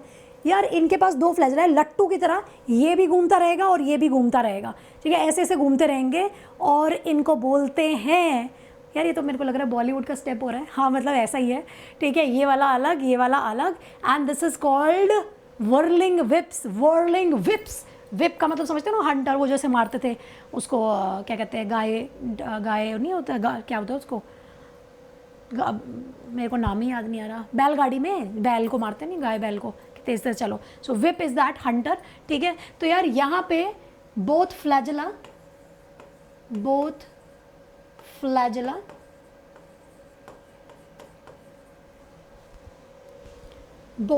Flagella show movement. कौन सी मूवमेंट है यार? स्पिनिंग मूवमेंट, स्पिन करते हैं लट्टू की तरह, स्पिनिंग मूवमेंट। और इस कारणवश डाइनोफ्लैजलेट्स को बोल दिया गया, क्या बोल दिया गया? इनको बोला गया व्हर्लिंग विप्स। इस कारणवश इनको आप ऐसे ऐसे करके लिख लो, इनको व्हर्लिंग विप्स भी बोल सकते हो, व्हर्लिंग विप्स भी बोल सकते हो, ठीक है, दे आर कॉल्ड व्हर्लिंग विप्स। फिर आ जाते हैं, मैंने कितनी बारी यूग्लेनॉइड्स की तारीफ कर दी है, जहाँ भी पानी में होंगे ना बड़े खुश हो रहे होंगे, मैम प्रीतिका मैम बड़े तुम हमारी तारीफ करते हो, काहे करते हो? रीज़न बताती हूँ यार, यूग्लेनॉइड्स की ज़िंदगी में ना थ्रिल है। ये ना 2 तरीके से मूवमेंट करते हैं, एक तो फ्लैजेला है ही इसके पास, ठीक है। तो मैं यहाँ पे लिख रही हूँ कि 2 टाइप्स, 2 तरीके से, या 2 टाइप्स या 2 मेथड्स बोल सकते हो, ठीक है। 1 is by flagella, 1 by flagella, normal flagella जो करता है movement, and second is by metaboly. अब मेटाबोली किसको बोलेंगे? मेटाबोली, ठीक है। यार अभी हमने फोटो देखी थी, वो वाली कहाँ गई? ये रहा। मैंने आपको क्या बोला यार कि जो यूग्लेनॉइड्स है, यूग्लेनॉइड्स के पास they do not have a cell wall, okay? Instead they have this elastic proteinaceous covering which is called pellicle. आपको पता है ये जो पेलिकल है ना, इस पेलिकल में कुछ एक्सटेंशंस होते हैं, ऐसे स्ट्राइप्स जैसे लगे होते हैं, ऐसा, ये देखो ऐसा स्ट्राइप, एक्सटेंशंस लगे रहते हैं, और इन एक्सटेंशंस को बोलते हैं मायोनीम्स। क्या बोलते हैं? These are the extensions. किसकी एक्सटेंशन? रेड कलर की क्यों बनाई मैंने? ताकि आपके भेजे में घुस जाए कि यार ये एक्सटेंशन कहाँ से है, ये एक्सटेंशन है पेलिकल से, ठीक है। तो पता है क्या होता है, मान लो ये यूग्लिना है, यूग्लिना की बॉडी पर प्रोटीनिशियस कवरिंग लगी है, पेलिकल लगा है, उसकी स्ट्राइप्स हैं, मायोनीम्स है। मैंने आपको क्या बोला? ये इलास्टिक है, तो यार इसका मतलब है ये जो स्ट्राइप्स है ये भी इलास्टिक है। ये पता क्या हेल्प करती है? यूग्लिना को कॉन्ट्रैक्ट रिलैक्स ऐसे ऐसे करवाती है, क्रीपिंग मूवमेंट करवाती है, और इस क्रीपिंग मूवमेंट को मेटाबोली बोलते हैं, तो बात समझ में आ रही है ना कि Euglena contract relax, contract relax, contract relax, पहुंच जाएगा अंदर तुम्हारे, ठीक है, कैमरा से। Just joking, I think you got it.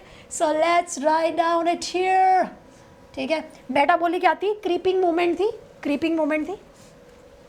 It is a creeping movement, it is a creeping movement.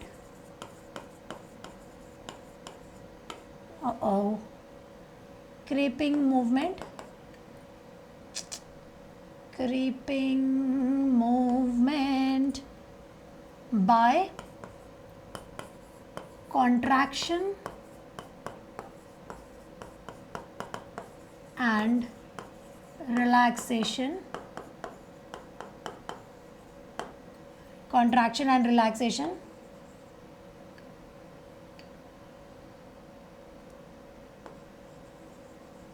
contraction and relaxation of myonemes, myonemes, ठीक है। तो आई think this is very very clear, ये हमने लिख लिया। स्क्रीपिंग मोमेंट को क्या बोलते हैं? मेटाबॉली बोलते हैं, ठीक है। Now let us move on to next point. नीचे इतनी वायर्स हो गई है ना, किस दिन पता चला चलती क्लास में टीचर गिर गया, तुम्हारे को आ जाएंगे मज़े, है ना, मज़े कर लोगे तुम। एनी हाउ, नेक्स्ट पॉइंट हम लोग लिखने जा रहे हैं, this has to be point number 8, and point number 8 let's write down is, पहले पिगमेंट्स लिख लेते हैं, चलो पहले पिगमेंट्स लिख लेते हैं। यार फोटोसिंथेटिक है तो यानी कि पिगमेंट्स तो होने ही चाहिए, पिगमेंट्स तो होना मांगता है, होना मांगता है, पिगमेंट्स तो होना मांगता है। कौन कौन से पिगमेंट होंगे? अच्छा चलो बताओ, युग्लिना में कौन सा पिगमेंट होगा? मैम हमें क्या पता, आपने पढ़ाया थोड़ी है अभी तक। अच्छा चलो ट्राई तो करो मैम। होगा क्लोरोफिल, होगा ए होगा, अच्छा बी होगा, हाँ मैम बी भी रख लेंगे, लगा लो बी लगा लो, रख लो मैम, ठीक है। तो फिर इन दोनों का क्या होगा? इधर होगा क्लोरोफिल ए और बी। मैम करा दो यार, कैसी बातें करते हो, हमसे मत पूछा करो यार, ठीक है यार नहीं पूछ रही, चलो फिर लिख ही लो। इन दोनों में है क्लोरोफिल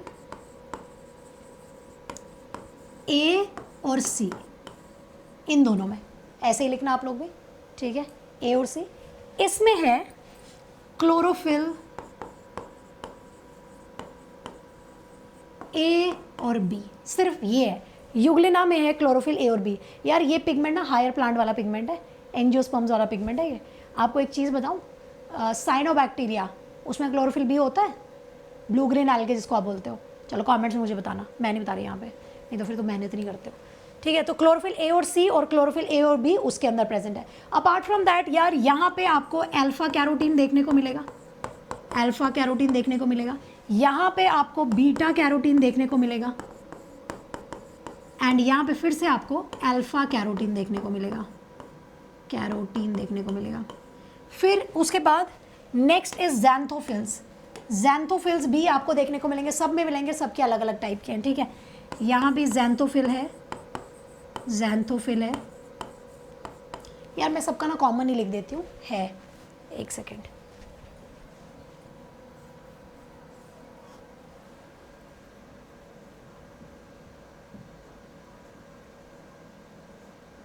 ठीक है, यहाँ पे हम लोग लिख देते हैं, इन तीनों में ज़ैंथोफिल है, ज़ैंथोफिल तीनों में है,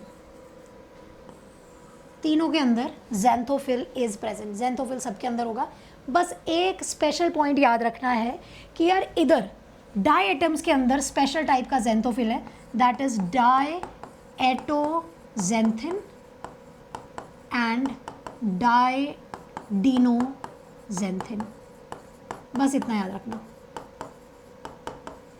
एंड अपार्ट फ्रॉम दैट यहाँ पे आप लोग एक और चीज़ लिखेंगे, यहाँ एक स्पेशल पिगमेंट है, जिस पिगमेंट का नाम मुझे ना किसी अच्छे शब्दों में लिखना चाहिए, ल्यूसीफेरिन। दिख रहा है, गंदा दिख रहा है, ल्यूसीफेरिन गंदा दिख रहा है ना बहुत ज़्यादा, इसको क्लीन कर देते हैं। यार ल्यूसीफेरिन एक ऐसा पिगमेंट है जो कि किसी और में नहीं प्रेजेंट है, सिर्फ इसमें प्रेजेंट है, ठीक है। तो ल्यूसीफेरिन, ल्यूसीफेरिन, यार ल्यूसीफेरिन पता है कैसा पिगमेंट होता है? अभी आप लोग पढ़ोगे, अभी मैं फोटो दिखाऊंगी। यार ये ना कूल लाइट इमिट करता है, जैसे जुगनू नहीं होते हैं, जुगनू में लाइट होती है, हल्की सी कूल लाइट, तो वहाँ पे भी ल्यूसीफेरिन एंजाइम होता है, सो पिगमेंट प्रेजेंट होता है। Basically luciferin in presence of oxygen and enzyme luciferase produces cool light. तो चाहे तो करना तो कर लो, इसको इक्वेशन लिखनी है इक्वेशन लिख लो, मर्जी है जैसा। ल्यूसीफेरिन plus oxygen in the presence of enzyme luciferase क्या करेगा, it will emit cool light जैसे जुगनू में होती है वो प्रोड्यूस करेगा। वो क्या करता है वो मैं आपको बाद में समझाऊंगी, ठीक है, इसको हम बाद में करेंगे, ठीक है। और लास्टली आपको एक और चीज़ स्पेशल देखनी है यार, यहाँ पे ज़ैंथोफिल्स मैंने बताए थे, यहाँ ज़ैंथोफिल्स हैं यार। यहाँ ज़ैंथोफिल की कैटेगरी में हमने ये लिखा ना कि यहाँ पे ये वाला पिगमेंट है। यहाँ ज़ैंथोफिल की कैटेगरी में एक पिगमेंट है जिसका नाम है एस्टाजेंथिन। क्या नाम है? एस्टाजेंथिन। एस्टाजेंथिन एक लाइट सेंसिटिव पिगमेंट है जो कि युग्लना की ज़िंदगी में सनलाइट का जो भी प्रभाव है उसको बहुत अच्छे से टैकल कर लेता है। अभी हम करेंगे युग्लिना की, मैंने बहुत तारीफ़ें करी हैं आज, ठीक है, और कितनी तारीफ़ चाहिए एनो, क्योंकि यार इसमें ना जब सनलाइट नहीं होती है तो ये अलग बिहेव करता है और जब सनलाइट होती है तो ये अलग बिहेव करता है। वो क्यों करता है? वो इस वजह से करता है, एस्टाजेंथिन की वजह से करता है, ठीक है। चलो यार लास्ट पॉइंट लिखते हैं, मेरे ख्याल से यहीं पे लिख देना चाहिए, that should be the nutrition. Nutrition से क्या उम्मीद है, कैसे खाना वाना खाते होंगे, क्या करते होंगे ये लोग, ठीक है। न्यूट्रिशन के नाम पे यार सबसे पहले हमारे आ जाएंगे यार, ऑब्वियसली हम सबको उम्मीद है कि ये सब के सब फोटो ऑटोट्रोपिक है, खाना खुद बनाते हैं, तो यार ये सब के सब हैं फोटो ऑटोट्रोपिक। इन दोनों का एक काम करते हैं, इन दोनों के लिए लिख देते हैं ये फोटो ऑटोट्रोपिक है, दोनों, पहले दोनों। लास्टली अच्छा इधर ना कुछ डाइनोफ्लैजेलेट्स में some are saprobes also, some are saprobic also, पर लार्जली ये फोटो ऑटोट्रोप्स है, खाना खुद बनाते हैं। अब आ जाता है हमारा मस्त युग्लिना। मस्त युग्लिना क्या है यार? ये ना मिक्सोट्रोपिक मोड ऑफ न्यूट्रिशन करता है। मिक्सोट्रोपिक मोड ऑफ न्यूट्रिशन का मतलब है, आपको पता है जिस टाइम पे सनलाइट होती है ना अच्छी खासी, तो इसका एस्टाजेंथिन पगला जाता है, आ जाओ दे दो मुझे सनलाइट, दे दो। सनलाइट लेगा और ना प्लांट की तरह काम करेगा इन द प्रेजेंस ऑफ सनलाइट। लेकिन जब सनलाइट नहीं होती है तो युग्लिना कहता है अब मेरा फोटोसिंथेसिस करने का मन नहीं है, मैं क्या करूँगा, ज़िंदगी में फ़न करूँगा, मैं ना एंजाइम्स रिलीज़ कर देता हूँ, मुझे क्या ज़रूरत है फोटोसिंथेसिस करने की, मैं ना कुछ डाइजेस्टिव एंजाइम सिक्रीट करूँगा और डेड एंड डिकेइंग पे फीड करूँगा, सेप्रोटोपिक हो जाऊँगा या हेटेरोट्रोपिक हो जाऊँगा। तो यार this is my life, live it. क्या बोलते हैं उसको, माई वे और हाईवे, ठीक है। तो यार ये वाला नेक्स्ट जो होगा that will be this one, it is mixotrophic mode of nutrition, ठीक है। तो यार हम लोग यहाँ पे लिख देते हैं मिक्सोट्रोपिक मोड ऑफ न्यूट्रिशन। कैसा? सनलाइट है, मैं ना एक काम ऐसे बना रही हूँ, सन है, ये सन बनाया मैंने, ठीक है। अब तो मुझे मत जज नहीं करना मैम सन कितना गंदा बनाया आपने, ठीक है। सूरज देवता है तो इट विल बिकम ऑटोट्रोपिक, यानी कि फोटो ऑटोट्रोपिक, खाना खुद बनाएगा। लेकिन अगर अब मैंने यहाँ पे चंदा बना दिया, चंदा मावा बना दिया, मून बना दिया, यानी कि डार्क बना दिया, तो डार्क के टाइम पे ये क्या करता है, डाइजेस्टिव एंजाइम्स रिलीज करता है और क्या हो जाता है, हेटेरोट्रोपिक हो जाता है या सेप्रोट्रोपिक हो जाता है, सेप्रोट्रोपिक हो जाता है, ठीक है। और क्या बोल सकते हो आप इसे, डाइजेस्टिव एंजाइम्स को, डाइजेस्टिव एंजाइम्स रिलीज करता है। अब मेरे को पता है आपकी क्लास में ना जो भी वीडियो देख रहे हैं कुछ ऐसे बच्चे भी होंगे जो एक बार में समझ जाएंगे और कुछ ऐसे बच्चे होंगे मैम अगर वो भी सेप्रोट्रोपिक है ये भी सेप्रोट्रोपिक है तो मैम इसको क्यों नहीं लिखा मिक्सोट्रोपिक न्यूट्रिशन। बिल्कुल वैलिड क्वेश्चन, मुझे पता है आप लोग क्या बातें सोचते हो, I know it very very well, that's why I give you all the answers. सुनो यार ये जो है मैंने कहा कि डाइनोफ्लैजेलेट्स सारे के सारे मेंबर्स फोटोसिंथेटिक है, कुछ एक आधे मेंबर्स हैं जो फोटोसिंथेसिस नहीं करते हैं, यानी कि उनके पास पिगमेंट में कमी रह गई होगी, तो वो क्या करते हैं, वो सेप्रोट्रोपिक हो जाते हैं, यानी कि कुछ मेंबर्स सेप्रोट्रोपिक है, ठीक है। ये मैंने बोला सारे के सारे यूग्लिनोइड्स मिक्सोट्रोपिक है, बात समझ में आ गई, सारे के सारे मिक्सोट्रोपिक है। यानी कि किसी एक एक को भी उठा के देखो, सुबह वो फोटो, सुबह वो प्लांट होता है, रात को वो एनिमल होता है। ये कुछ प्लांट है और कुछ एनिमल है।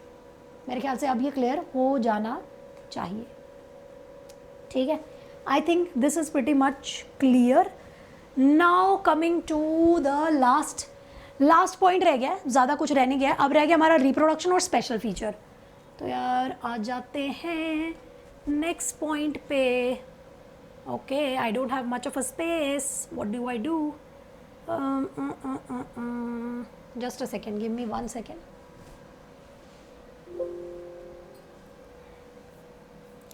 ये नोट्स अगर चाहिए होंगे ना, जस्ट लेट मी नो बच्चों।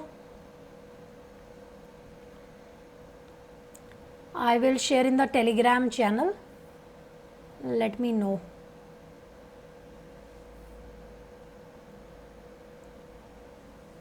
हाँ जी, तो यार कहाँ पे पहुँचे थे? Where were we? हाँ जी, तो हमने ये कर लिया। अब दोबारा से आ जाते हैं हम लोग किस पर? नेक्स्ट ऐसे ही बनाएंगे फिर से।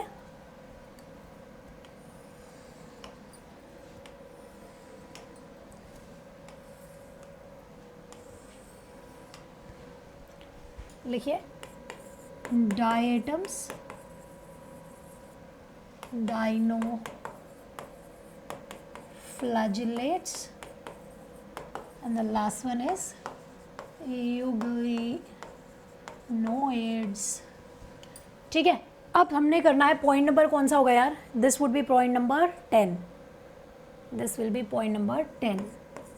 Point number 10 is reproduction. कैसे करते हैं रिप्रोड्यूस, कैसे बनाते हैं जनता, कैसे करते हैं रिप्रोडक्शन। तो यार ध्यान में रखें कि डायटम्स और डाइनोफ्लैजिलेट्स ये दोनों करते हैं एसेक्सुअल भी रिप्रोडक्शन करते हैं एंड सेक्सुअल भी करते हैं, दोनों करते हैं, सेक्सुअल और एसेक्सुअल दोनों करते हैं। यूग्लिनॉइड्स हमारे ऐसे हैं जिन्होंने सेक्सुअल रिप्रोडक्शन नहीं करी है, दे show only asexual reproduction, they show only asexual reproduction, only asexual। ठीक है, अच्छा यार मैंने अगर आप लोगों ने मेरी वीडियो पहली बार ही देख रहे हो और नहीं पता है ऊगैमी, आइसोगैमी, नाइसोगैमी क्या होता है, मैं रिक्वेस्ट करती हूँ आप मेरे से फंजाई वाला लेक्चर ज़रूर पढ़ के जाना। मेरे यूट्यूब चैनल में फंजाई पे भी एक लेक्चर है, सर्च भी करोगे मिल जाएगा। फंजाई में आपको दिख जाएगा, मैंने बहुत डिटेल में पढ़ाया है what is isogamy, what is anisogamy and oogamy. तो मैं डिटेल यहाँ पे नहीं करने वाली हूँ, बस लिख के छोड़ दे रही हूँ कि यहाँ पे कौन कौन सा मेथड है। तो यार यहाँ पे देख लो बच्चों कि सेक्सुअल रिप्रोडक्शन के नाम पे यहाँ पे आइसोगैमी भी होती है, आइसोगैमी भी होती है, एनाइसोगैमी भी होती है एंड ऊगैमी भी होती है। ये तीनों चीज़ें होती हैं। यहाँ पे सेक्सुअल के नाम पे आइसो एंड एनाइसोगैमी, बस इतना ही रहता है, ऊगैमी नहीं रहती। मैंने शॉर्ट फॉर्म में लिखा, I hope that is not a problem. और यहाँ पे तो कुछ लिखना ही नहीं है, सेक्सुअल एब्सेंट है। यहाँ पे तुम ऐसा भी कर सकते हो, सेक्सुअल एब्सेंट लिख दो, एब्सेंट लिख दो या काटा मार दो, जैसा भी अच्छा लगे। ठीक है, now another point, last point I would write here is reserve food. Reserve food नहीं लिखा यार हम लोगों ने। रिजर्व फूड, खाना स्टोर कैसे करते हैं। तुम्हारी अगर रिजर्व फूड मैगी है, नहीं यार तुम्हारा रिजर्व फूड मैगी नहीं है, वो तो किचन में। तुम्हारी बॉडी के अंदर शुगर्स फैट्स की फॉर्म में, हमारी बॉडी बड़ी इंटेलिजेंट है, जब उसको पता चलता है ना खाना नहीं मिल रहा तो खुद ही अपनी बॉडी में खाना स्टोर करने लग जाता है। ठीक है, सो कीप ईटिंग। ऐसा भी नहीं है कि नहीं खाना खाना है, और ऐसा भी नहीं कि बहुत सिर्फ कीप ईटिंग ही करते रह गए। अब आधे बोलेंगे मैम हम तो खाते रहेंगे क्योंकि आपने कहा था। कहने का मतलब है हर 2 घंटे में खाते रहिए तो बॉडी ज़्यादा स्टोर नहीं करके रखेगी। बट यहाँ पे भी हमको पढ़ने की ज़रूरत है कि यार ये लोग कैसे करते हैं, इनकी ज़िंदगी में क्या चलता है। सबसे पहले आते हैं डाइटम्स, इनकी ज़िंदगी में चलता है लव। बोलेगा मैम पागल हो गए क्या, क्या बोल रहे हो यार, स्पेलिंग है लव, LOV। ठीक है, यही रिजर्व फूड मटेरियल है। ल्यूकोजिन, ल्यूकोजिन oil, L stands for leucosin, O stands for oil and V stands for वॉल्यूटिन के ग्रैन्यूल्स। अब आधे बच्चे बोलेंगे मैम वॉल्यूटिन क्या है यार, कुछ नहीं है, फॉस्फेट के स्टोर फॉर्म को आप वॉल्यूटिन कहते हैं। बस इतना लिख के छोड़ दो, खुश हो जाओ, ज़िंदगी में खुश रहो। यहाँ पे लिखो कार्ब्स, कार्बोहाइड्रेट्स और ऑयल्स, साथ में ऑयल को स्टोर किया जाता है। और लास्टली आते हैं यूग्लिनॉइड्स। यहाँ पे चलता है पैरामाइलोन बॉडीज़। पैरामाइलोन बॉडीज़ क्या है, शुगर ही है यार। This is basically paramylon body stores sugar only which is paramylon, बस यही है। ठीक है, पैरामाइलॉन बॉडीज, बस इतना लिखो, इतना भी चलेगा, या लिखना तो लिख लो, stores paramylon, stores paramylon which is basically β13 glucans, sugar है। ये लिखने की ज़रूरत है, मन है तो लिख लो, नहीं लिखना मत लिखो, कोई दिक्कत नहीं। आई थिंक दिस इज सॉर्टेड। ठीक है, नाउ यार हम लोगों ने बहुत कुछ लिख दिया, अब हमारे को क्या करना है पता है, we have to just talk about the special features, जहाँ से आने वाले हैं सवाल। सवाल तो यहाँ से कहीं से भी आ जाएगा, तो जो एनसीईआरटी में दिया वहाँ से कहीं से भी आ सकता है, पर मेरे को ना बड़ी एक अंदर से बड़ी ज़्यादा ज़ोर से आवाज़ आ रही है कि मैं एक सवाल क्यों ना पूछ लूँ आप लोगों से। तो यार सवाल पूछ लेते हैं, एक सवाल मैं पूछती हूँ, ठहरो, let me ask you this question, otherwise मेरे को ना चैन नहीं आएगा, क्योंकि मैं क्लास में भी हर बारी ये क्वेश्चन करवाती ही हूँ और मुझे लगता है कि बच्चों को आना चाहिए। चलो एक क्वेश्चन करते हैं, अभी करें बाद में करें, चलो एंड में छोड़ती हूँ क्वेश्चन, ठीक है, एंड में करते हैं, let us do this in the end. Now let's come to the economic importance which is highly asked in the exams. Economic importance क्या है, या आप कह सकते हो स्पेशल फीचर्स क्या है इन फोटोसिंथेटिक प्रोटिस्ट के। तो मैं यहाँ पे लिख देती हूँ स्पेशल फीचर्स, ठीक है, स्पेशल फीचर्स, स्पेशल फीचर्स हम लोग पढ़ रहे हैं यार। पहले हम लोग डाइटम्स के बारे में लिख लेते हैं, फिर डाइनो के बारे में लिख लेते हैं, और lastly we can write about euglenoids, जिसकी मैंने फोटो नहीं लगाई, ठीक है, कोई बात नहीं। सबसे पहले आ जाओ डाइटम्स का स्पेशल फीचर। यार पहली फोटो में क्या नज़र आ रहा है, सिलिका नज़र आ रहा है सबको, सिलिका बीड्स। तो यार मैंने आपको पहले ही बताया कि ये लोग कैसे रहते हैं, मान लो वो सेल वॉल है, कोई स्ट्रक्चर है जो मैंने बताया था, it resembles like a soap box like structure. तो सोप बॉक्स लाइक स्ट्रक्चर में जब ये डब्बा है, एपिथीका, हाइपोथीका, इसके आसपास क्या लगा हुआ है, सिलिका लगा हुआ है, और सिलिका इज इनडिस्ट्रक्टेबल। क्या है सिलिका, सिलिका जो क्या है इधर लिख लो, number 1 point, indestructible, indestructible silica है इसकी बॉडी में, बॉडी सिक्रेट करती है। यार आपको पता है सिलिका इनडिस्ट्रक्टेबल होता है, और जब डाइटम्स मर जाते हैं, मरने के बाद उनकी आत्मा तो ख़त्म हो गई, लेकिन क्योंकि उनके आसपास क्या लगा हुआ था, सिलिका लगा हुआ था, ये सिलिका डिपॉजिट कर जाता है सी बेड्स में। ये सी बेड है, आपको पता है कोई सी का बेड है जिसमें खुदाई चल रही है, मतलब सी कोई सूख गया है, उस तक एंड तक पहुँचे, और ये आपको क्या दिख रहा है, ये सिलिका की डिपॉजिशन है। जी हाँ, और यार जब ये सिलिका बहुत देर तक मतलब डिपॉजिटेड रहता है, जैसे मान लो ये डिपॉजिट हो गया, deposited at sea beds, this is called diatomaceous, इसको आप बोलते हो डायएटमेशियस अर्थ। क्या बोलते हो इसको, आप कहते हो डायएटमेशियस अर्थ, या इसका दूसरा नाम है केसिल घर, केसिल घर। यार ये क्वेश्चन में हर बार ही आएगा, this is very very important बच्चों। यहाँ पे मैं कहाँ लिख दूँ यार, this is very very very very important. ये जो भी ये पूरा बोर्ड है ना, दिस इज़ वेरी इंपॉर्टेंट, ये केसिल घर बना देता है, ठीक है। और बच्चों फोटोसिंथेसिस ये बहुत ज़्यादा करते हैं, ये सेकेंड पॉइंट है। थर्ड पॉइंट याद रख लें, इनको बोलते हैं chief producers of oceans, chief producers of oceans, oceans में चीफ प्रोड्यूसर्स है। फोर्थ पॉइंट, यार ये जो केसिल घर आपने देखा ना, इस केसिल घर से, इस केसिल घर को, क्योंकि ना बड़ा ग्रिटी होता है नेचर में, ग्रिटी का टेक्सचर मतलब हार्ड सा होता है, ठीक है, because it is gritty in nature, this kieselguhr is use to make oil. ये देखो ऑयल बने हुए हैं, पेंट बने हुए हैं, सिरप्स बनता है, ठीक है, तो बहुत सारे, और साउंड एब्जॉर्बिंग करने में भी हेल्प करता है, तो बहुत सारी चीज़ें, पॉलिशिंग में, फिल्ट्रेशन में, पॉलिशिंग में, फिल्ट्रेशन में हर जगह हेल्प करता है, फिल्ट्रेशन में हर जगह हेल्प करता है। That is your diatoms. So diatoms की आपने ये इस तरफ में लिख लिया, ये इसके स्पेशल फीचर्स हैं। They are cheap producers, they form indestructible silica, and they are cheap producers of oceans, और इनको इस केसलगर को यूज़ करते हैं इन सारी चीज़ों में। फिर आता है डाइनोफ्लैजिलेट्स। यार डाइनोफ्लैजिलेट्स का इंपॉर्टेंट रोल इज़, यार आप ये देखो, आपको ये सी किस कलर का लग रहा है? किस कलर का लग रहा है? रेड कलर का लग रहा है। यार ये रेड सी नहीं है, इसको आप बोलते हो रेड टाइड। इसको गलत नहीं कर देना।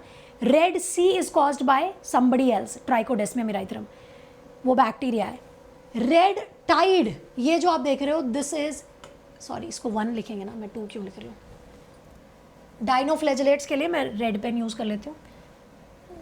लेट्स राइट इट हियर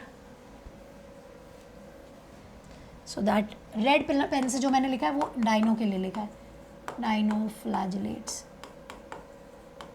तो डाइनोफ्लैजिलेट्स का फर्स्ट पॉइंट है यार, दे कॉज रेड टाइड्स। ये रेड टाइड आप देख रहे हो, this is cause by Gonyaulax, Gonyaulax, Gonyaulax, मैंने स्पेलिंग ठीक नहीं लिखी है, गोनियोलेक्स, ठीक है। गोनियोलेक्स स्पेलिंग शायद ठीक नहीं है, इसको चेक कर लेना आप लोग। गोनियोलेक्स था क्या? Any oil corrected in oil, मुझे जैसे याद आ जाएगा, ठीक है। यू होना चाहिए था, हाँ, यस यस यस,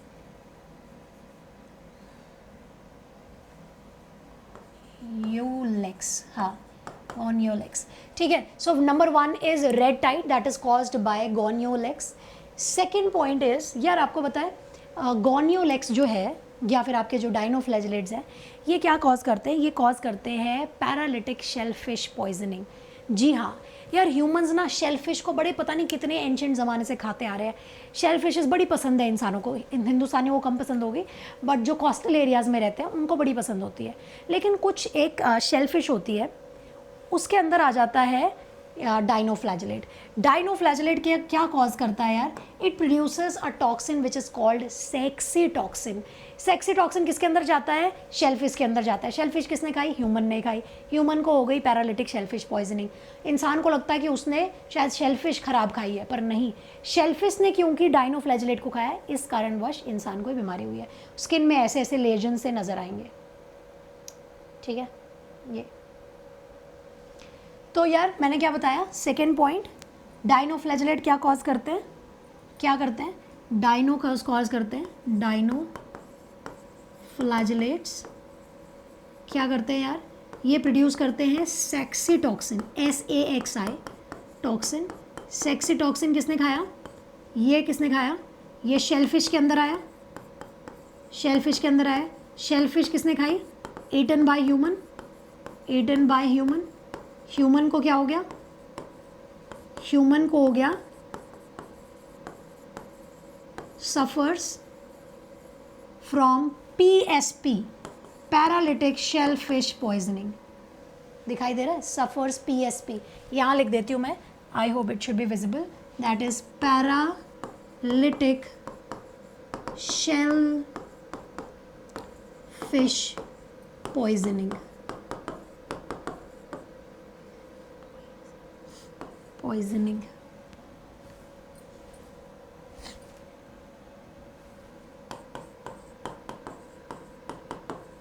ठीक है, paralytic shellfish poisoning. I hope ये दिखाई दे रहा है यार। आपके पास तो जगह होगी, मेरे पास जगह नहीं है, क्योंकि मैं इस पे मैंने फ़ोटो लगाई है, आपकी कॉपी में पूरी जगह होगी, ठीक है। Now the last one is very very खूबसूरत, बहुत ज़्यादा अत्यंत सुंदर। तेरी गलियां गलियां, आप बोलोगे मैम आप क्यों गाने गा रहे हो? यार वो गाना याद नहीं है एक विलन मूवी का, जिसमें वो ऐसे, वो श्रद्धा कपूर ऐसे उठाती थी, चमकते होते थे। ये देखो चमक रहे, कितने सुंदर लग रहे हैं ये तुम्हारे डाइनोफ्लैजिलेट्स हैं। मैंने अभी पढ़ा है कि उनके अंदर ल्यूसीफेरिन एंजाइम होता है। They have got this luciferin enzyme, luciferin pigment, which in the presence of oxygen and the presence of enzyme luciferase will emit cool light.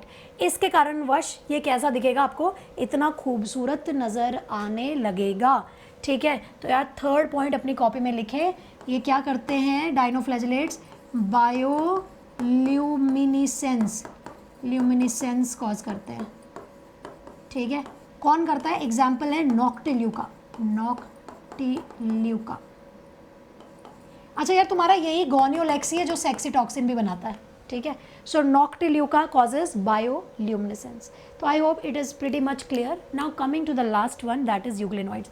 यार यूग्लिनॉइड्स का ना सिर्फ एक ही स्पेशल फीचर है, एक ही नहीं है वो, एक्चुअली अपने आप में दो है, कि यार it has plant like and animal like behaviour. ठीक है, it has plant like properties,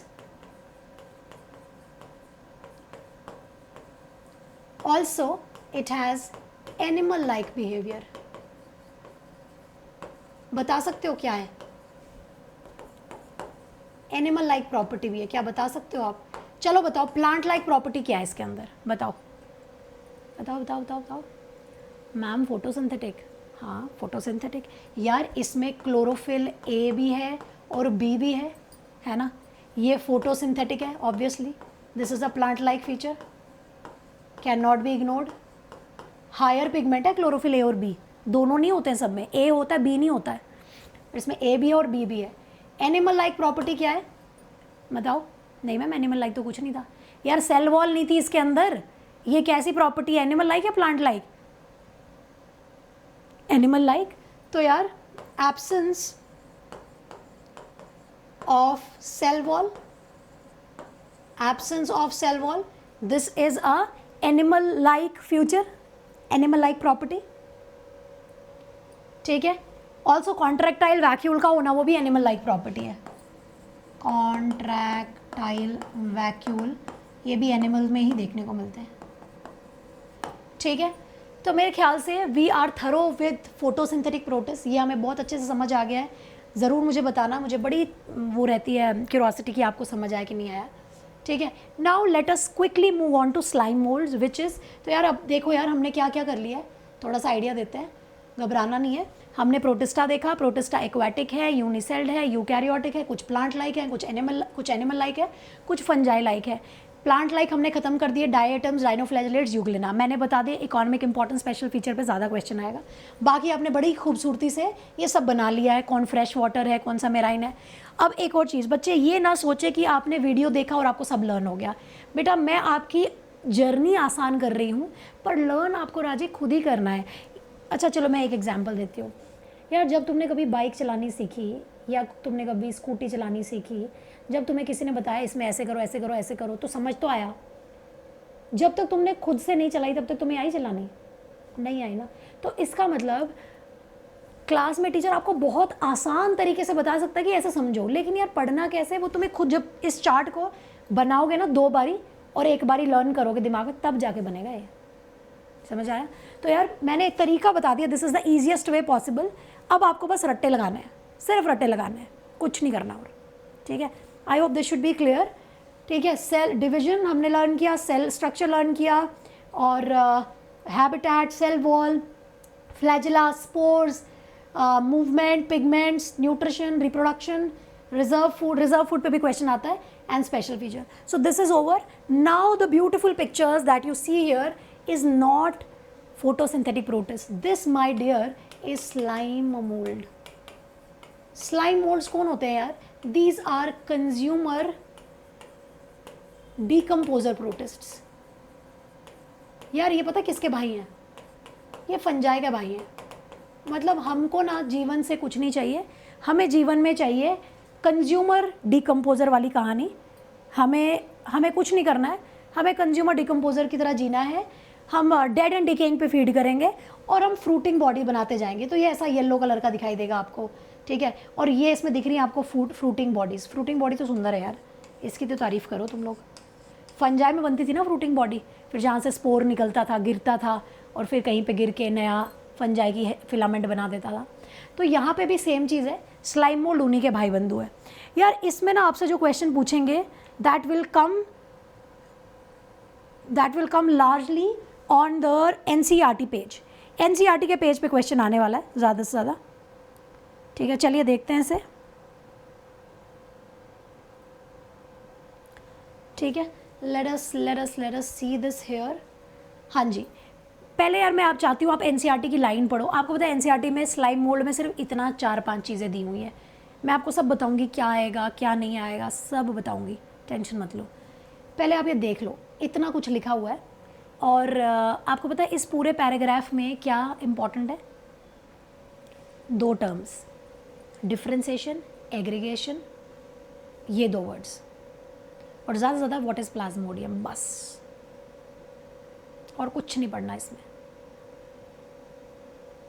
चलो मैं आपको पहले समझाती हूँ, फिर उसके बाद हम लिखते हैं। यार स्लाइम मोल्ड की मैंने आपको शक्ल दिखा दी, शक्ल ऐसी दिखती है। एक्चुअली ये ना बड़ा क्रीपिंग सा स्ट्रक्चर होता है, क्रीप करके चलता है, क्रीप कर करके चलता है, क्रीप कर करके चलता है। लेकिन इसमें इसकी ज़िंदगी में ना दो टाइम आते हैं। चलो मैं आपको बताती हूँ, चलो let me show my own way, ठीक है। तो स्लाइम मोल्ड जो है, ये मान लो ये स्लाइम मोल्ड है। अब ये मत बोलना मैम ये यूनिसेल्ड है कि मल्टी सेल्ड है, रामायण खत्म हो गई, अब राम के बारे में तुम नहीं पूछ सकते हो। यार मैंने बता दी ना, पूरा का पूरा किंगडम प्रोटिस्टा इज यूनिसेल्ड, है ना। यार स्लाइम मोल्ड की जो मेन बॉडी है वो ऐसी होती है, प्लाज्मोडियम लाइक। कैसी होती है? प्लाज्मोडियम के जैसी, ऐसी। किसके जैसी? प्लाज्मोडियम के जैसी, ऐसा प्लाज्मोडियम ऐसा दिखाई देगा, ठीक है। अब जब इसकी ज़िंदगी में फेवरेबल कंडीशंस होती हैं, ठीक है, जब इसके जीवन में क्या होता है, फेवरेबल कंडीशन होती है,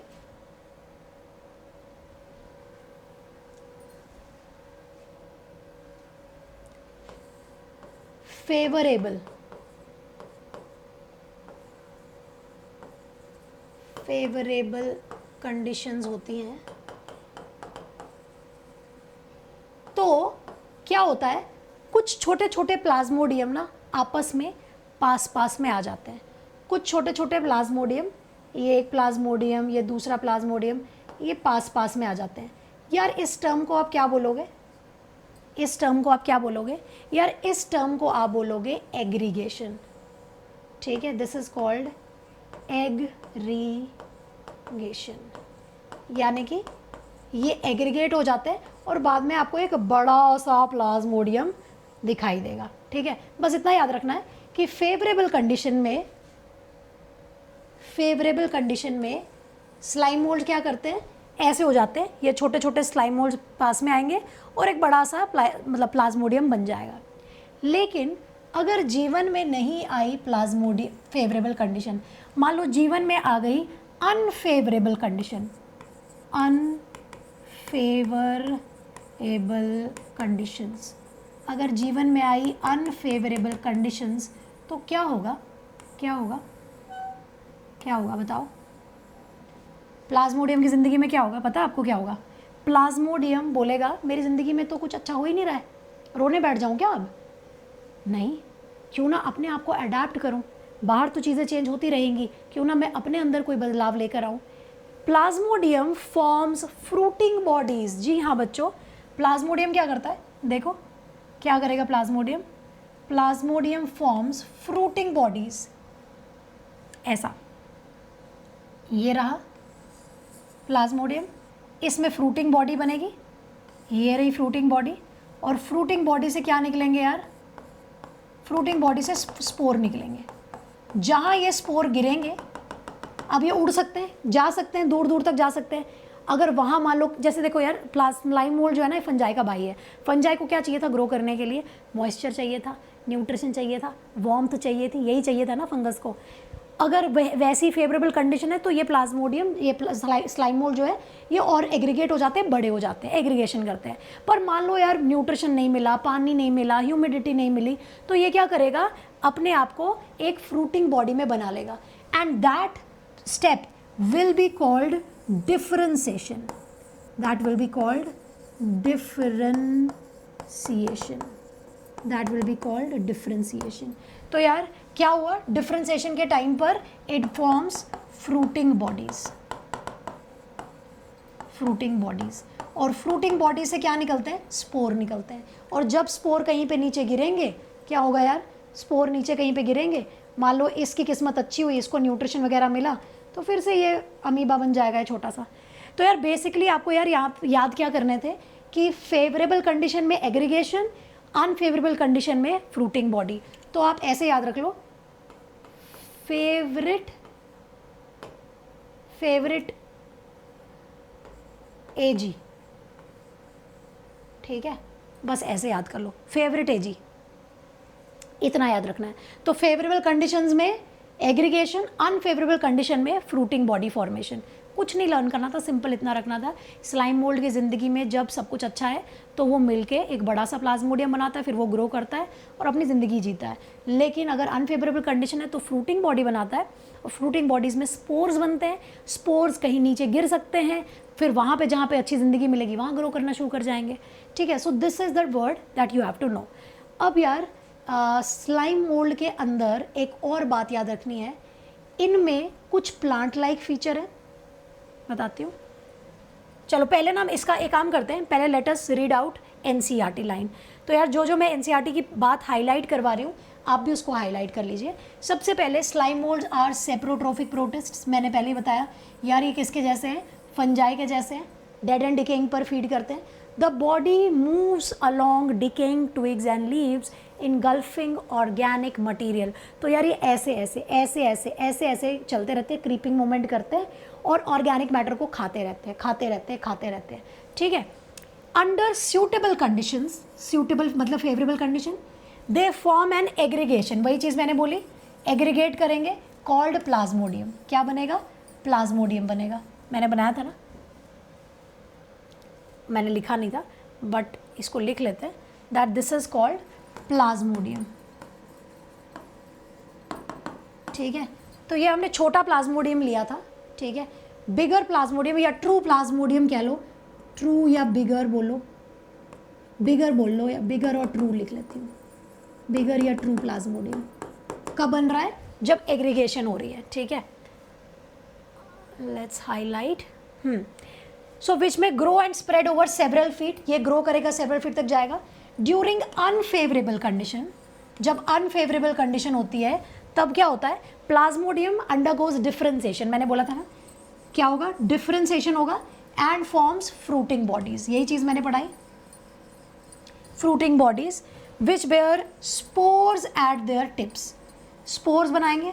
ठीक है, द स्पोर्स प्रोड्यूस और they have cellulosic cell walls, spores में क्या है, ट्रू वॉल्स हैं, ट्रू सेलुलोसिक सेल वॉल्स है, they are extremely resistant and survive for many years under adverse conditions also, the spores are disperse by air currents. Simple इतना। तो यार इस पूरे टॉपिक में से अगर क्वेश्चन आएगा बेटा तो वो सिर्फ इसी पर आएगा कि कब सूटेबल कंडीशन थी, कब प्लाज्मोडियम बना, कब फ्रूटिंग बॉडी बनी। तो आपको ये याद हो गया है, इसके लिए टेंशन नहीं लेनी है। मैं फिर भी आपको ना समझाने के लिए एक लाइफ साइकिल दिखाना चाहती हूँ कि इस तरीके से ये लोग ग्रो करते हैं। स्लाइम मोल्ड्स का लाइफ साइकिल ये है, ये कोई नहीं पूछने वाला एग्जाम के अंदर, नीट में ये नहीं आता है, अभी तो नहीं आ रहा है और नहीं आएगा, मुझे लगता भी नहीं है, लेकिन एक बार आप अंडरस्टैंडिंग के लिए समझ लो कि हो क्या रहा है ज़िंदगी में। यार सबसे पहले ना यहाँ से स्टार्ट करते हैं इनकी लाइफ को। सबसे पहले स्टार्टिंग फ्रॉम हियर, ये प्लाज्मोडियम है, छोटा प्लाज्मोडियम, ये आप देख रहे हो। मान लो अगर अनफेवरेबल कंडीशन है, ये तुम्हारा एक स्पोरेंजियम बन रहा है, वही फ्रूटिंग बॉडी बन रही है। फ्रूटिंग बॉडी ये रही तुम्हारी फ्रूटिंग बॉडी, फ्रूटिंग बॉडी से स्पोर्स निकले, ये स्पोर्स निकले, स्पोर जब नीचे गिरे जर्मिनेट हुए, जर्मिनेट होने के बाद आप देखो छोटी छोटी सेल्स निकली, छोटी छोटी सेल्स निकली, ये आपस में फ्यूज़ कर जाएंगी। यार ये कैसा था, हैप्लॉइड, हाँ ठीक है, ये कैसा था, हैप्लॉइड। यहाँ पे यार मियोसिस गलत लिखा है, यहाँ माइटोसिस होना चाहिए था। सिंपल है, ये हैप्लॉइड है, ये हैप्लॉइड है, ये तुम्हारा पूरा स्पोरेंजियम हैप्लॉइड है, ये स्पोर जो गिरा हैप्लॉइड होगा, amoeboid cells haploid, haploid fuse करेंगी तो डिप्लॉइड जाइगोट बना, जाइगोट थोड़ी बहुत माइटोसिस कर सकता है और फिर प्लाज्मोडियम बना सकता है। वैसे एक्चुअली यहाँ पे मियोसिस रहती है क्योंकि लाइफ साइकिल इज हैप्लॉन्टिक। ठीक है, अब आप इसके चक्कर में मत पड़ो, बस इतना याद रख लो कि क्या होगा यार, प्लाज्मोडियम, प्लाज्मोडियम से बनी फ्रूटिंग बॉडी, फ्रूटिंग बॉडी से निकले स्पोर, स्पोर जहाँ गिरे फेवरेबल कंडीशन मिली तो क्या हो गया, फ्यूजन किया और फिर दोबारा से एक और प्लाज्मोडियम बना दिया, पहले जाइगोट बना। तो यार यहाँ पे हमें पता है क्या बात याद रखनी है, एक और इम्पॉर्टेंट चीज़ जो एनसीईआरटी के बाहर से आपसे पूछी जा सकती है या एक्स्ट्रा, स्लाइम मोल्ड में तीनों के जैसे फीचर्स हैं, has plant like feature, has plant like feature, it has got an animal like feature, also it has got a fungi like feature, fungi like तो ये मेन है ही, fungi like feature। अब आपको ये fill in the blank करना है, कैसे होगा ये, कैसे होगा ये? सबसे पहले यार प्लांट लाइक फीचर क्या है? क्या लगता है कुछ प्लांट लाइक है इसमें? आप बोलोगे मैम हमने तो कुछ प्लांट लाइक नहीं देखा, फोटोसिंथेसिस तो कर नहीं रहा है, ये तो डीकम्पोजर है, फिर कैसे प्लांट लाइक? यार प्लांट लाइक फीचर है, बिल्कुल है यार। इनके जो स्पोर्स है ना, the spores have cellulosic cell wall, spores have cellulosic cell walls.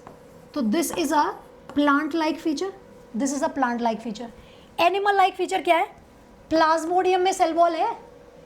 Plasmodium, ये जो आपने बनाया, plasmodium does not a cell wall, plasmodium does not have a cell wall, इसमें कोई सेल वॉल नहीं होगी, ठीक है। एंड फंजाई लाइक फीचर क्या है? ऑब्वियसली यार इट इज सेप्रोट्रोफिक, सेप्रोबिक भी बोल सकते हो, सेप्रोबिक न्यूट्रिशन की वजह से इट इज़ फंजाई लाइक। तो यार ये एक्स्ट्रा चीज़ जो आपको है पता होनी चाहिए, इस पे क्वेश्चन आ सकता है। और ज़्यादा टेंशन मत लेना, लाइफ साइकिल पे कुछ नहीं आता है, बस इतना याद रखना एग्रीगेशन कहाँ है, वो कहाँ पर है, फेवरेबल कहाँ पर, अनफेवरेबल कहाँ है, डिफ्रेंसिएशन कहाँ है। और प्लांट लाइक फीचर है कि स्पोर्स में सेल वॉल है। एनिमल लाइक फीचर है कि प्लाज्मोडियम में सेल वॉल नहीं है। और फंजाई लाइक फीचर है कि क्योंकि न्यूट्रिशन ही इसका कैसा है, डेड और डिकेइंग पे फीड करने वाला। So that is slime mould. इतना ही आएगा, इससे ज़्यादा कुछ नहीं आएगा स्लाइम मोल्ड पर, ठीक है। नाउ नेक्स्ट जो मैं आपको कराना चाहती हूँ दैट इज़ प्रोटोजोआन। प्रोटोजोआन पे भी क्वेश्चन एनसीईआरटी से बाहर नहीं आएगा। मैं आपको बताती हूँ कि आपका एक होमवर्क दूंगी आज, पर यहाँ से पहले मैं हाईलाइट करवा रही हूँ, इसमें मैं लिखवा कुछ नहीं रही हूँ, इसमें मैं चाहती हूँ आप अपनी एनसीईआरटी में हाईलाइट करें, क्योंकि इससे बाहर कुछ पूछेंगे नहीं, इसमें इधर का ही आता है। यार देखो, अगर उसने नीट वालों ने अगर मान लो सोच ही लिया कि तुम्हारी इस नॉलेज को खंगालना है कि तुम्हें एनिमल्स के बारे में कितना पढ़ा है, कितना आता है, तो यार ये पागल है क्या? एनिमल किंगडम इतना सारा भरा पड़ा है, वहाँ से क्यों नहीं सवाल पूछ लेंगे? तो यार यहाँ से सवाल नहीं आते प्रोटोजोआन के, लेकिन जो आ सकता है वो बता देती हूँ। देखो अमीबॉइड प्रोटोजोआन कौन से हुए यार? जो एनिमल लाइक हुए, यानी कि इनका न्यूट्रिशन नहीं है प्लांट लाइक, नहीं है फंजाई लाइक। ये कैसे होंगे? ये हेटेरोट्रोपिक होंगे, ठीक है। तो सबसे पहले है अमीबॉइड प्रोटोजोआन्स। इसके बारे में क्या याद रखना है? ये सबका हैबिटेट इंपॉर्टेंट, फ्रेश वाटर में रहने वाले, सी वाटर में रहने वाले, या मॉइस्ट सॉइल में रहने वाले। ये अमीबा है, अमीबा जिसको आप बोलते हो, ठीक है। फॉल्स फीट होता है इसके अंदर, सूडोपोडिया होगा इसके अंदर। एंड इसका इंपॉर्टेंट फीचर है कि इसमें सिलिका होगा। जी हाँ बच्चों, हो सकता है जैसे तुम्हें क्वेश्चन में कभी पूछ ले, select which of the following does not have silica in them. एक ऑप्शन लिख दिया डायटम, एक ऑप्शन लिख दिया फोटोसिंथेटिक प्रोटिस्ट, और एक में लिख दिया अमीबॉइड प्रोटोजोआन, अमीबॉइड, और लास्ट में लिख दिया नन ऑफ दीज, या कुछ और, कुछ भी। फोर्थ ऑप्शन लगा लो, लिख दी स्लाइम मोल्ड। तो आंसर क्या होगा? स्लाइम मोल्ड होगा। यार इनके पास भी सिलिका है ना, इनके पास भी सिलिका है ना। तो यार अमीबॉइड प्रोटोजोआन के लिए इतनी बात, सिर्फ जितना हाईलाइट करवानी उतना ही कराओ। मेरी एक बात ध्यान से सुनना बच्चों, पूरी एनसीईआरटी हाईलाइट करना इज़ इक्वलेंट टू पूरी एनसीईआरटी को बिल्कुल नहीं टच करना। We have to highlight only key points, जहाँ पे हम किताब खोलते टाइम सिर्फ उधर जाए हमारा दिमाग। जो बहुत ज़्यादा गंद मचाते हैं ना एनसीईआरटी में, उसका मतलब है कि तुमने साफ़ ही रखी है अपनी कॉपी, मतलब वो तो पढ़ ही नहीं, डिफरेंशिएट तो कर ही नहीं पा रहे हो। हमारी आंख को ना छोटी छोटी जगह पे देखने की आदत है, तो जस्ट ब्रेक्स में देखने की आदत है, तो सिर्फ छोटे छोटे पॉइंट्स को हाईलाइट करो, सब मत करो, ठीक है। नाउ कमिंग टू फ्लैजिलेटेड प्रोटोजोआन्स, जिनमें फ्लैजिला होगा। इनमें क्या याद रखना है? अच्छा हाँ, ये लिखा था एंटोमीबा हिस्टोलिटिका बीमारी कॉज करता है, दे आर पैरासाइट्स। फ्लैजिलेटेड में क्या है? ये पैरासिटिक होंगे और इनमें फ्लैजिला होगा। इन्होंने कौन सी डिजीज़ कॉज करी है? ट्रिपैनोसोमा, जैसे वो स्लीपिंग सिकनेस, काला अजहर, स्लीपिंग सिकनेस कॉज करता है कौन सा? फ्लैजिलेटेड। बस यार अच्छा पता है ये प्रोटोजोआन्स क्यों है differentiated? They are differentiated with respect to locomotory structure, locomotory structure, ठीक है, लोकोमोटरी स्ट्रक्चर। तो यार अमीबॉइड में तो कोई लोकोमोटरी स्ट्रक्चर है ही नहीं, फॉल्स फीट है, सूडोपोडिया है। फ्लैजिलेटेड में फ्लैजिला है, सीलिएटेड में सीलिया है। सीलिया किसके अंदर होता है यार? देखते हैं यहाँ पे, they are aquatic actively moving organisms because of presence of thousands of cilia, ये पता हमें। they have a cavity, gullet, ठीक है, that opens outside the cell surface. the coordination movement of rows of cilia causes water laden with food to be straight into the gullet. Example paramecium, इसकी diagram देख लेना यार, इसका diagram करना पड़ेगा paramecium का। सिर्फ इतना याद रखना दैट इसमें गलेट है, ओपनिंग है इसके अंदर, है ना, ओपनिंग और एग्जिट होगा, बस ये बात याद रखनी है, कुछ खास याद नहीं रखना इसमें। देन कम्स द स्पोरोजोआन, इसमें ये स्पोर फॉर्मिंग है, ये ऑब्लिगेट पैरासाइट्स है, किसी की बॉडी के अंदर रह के ही बीमारी कॉज करेंगे, अपनी ज़िंदगी जी पाएंगे, ठीक है। They include diverse organism that have infectious spore like stage in the life cycle. The most notorious is Plasmodium, ये इंपॉर्टेंट है, which is a malarial parasite which causes malaria, a disease which has staggering effect on human population. यार क्यों है ये most notorious, क्या करता है ये, क्या ऐसे क्या मज़े कर रहा है ये जीवन में कि मोस्ट नोटोरियस, तुम्हें ना कह के इसे बोलना पड़ा। यार रीज़न ये है that it keeps on changing it's host, it keeps on changing it's host, host बदलता रहता है। तो यार हम सोचते हैं कि अभी ह्यूमन में होगा, ह्यूमन में नहीं होता तो ये कहीं और होता है, ठीक है, तो ये उसके अंदर हो जाता है, मस्कीटो के अंदर होगा। तो यार ये अपना होस्ट बदलता रहता है, इस वजह से इसको नोटोरियस बोला जाता है, ठीक है। So this is sporozoans and with this we come to the end of today's video. But जैसा कि मैंने आपको बोला है कि यार इसमें आपको पता है क्या करना चाहिए, the best possible way to do this is, homework दे रही हूँ, मुझे नहीं पता आप लोग करोगे या नहीं करोगे, मैं बोल रही हूँ यार इसको पता है कैसे करना, आप अपनी कॉपी में बनाइएगा, जैसे आप लोग लिख रहे हो ना, जैसे ये हो गए, आपने ऐसे लिखा, ये मैं बता रही हूँ इस तरीके से करना, तुम्हारे हो गए अमीबॉइड, फ्लैजिलेटेड, सीलिएटेड, स्पोरोजोआन, ऐसे ही है ना, ऐसे करना और यहाँ पे एक एक फीचर लिखते जाना। सबसे पहले लिखना हैबिटेट, हैबिटेट को कंपेयर करना, ये होमवर्क दे रही हूँ यार, कर सकते हो तुम लोग इतना, हैबिटेट को कंपेयर करना, लोकोमोटरी स्ट्रक्चर को कंपेयर करना, क्या है कंपैरिजन, ठीक है। फिर स्पेशल फीचर, स्पेशल फीचर जैसे कि सिलिका, सिलिका किस में है, इसमें पहले वाले में है, ठीक है, स्पेशल फीचर हो गया। And then lastly the example. तो यार मेरे ख्याल से आज के लिए तुम इतनी मेहनत तो कर सकते हो यार। सो this is how you should be making your notes, इसमें से ही आएगा सारा, ठीक है। और जाते जाते मेरे प्यारे बच्चों, let me ask you one question, ठीक है। Euglena shows dual behavior in reproduction,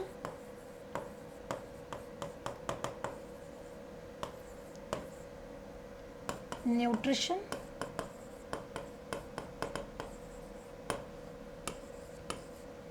locomotion,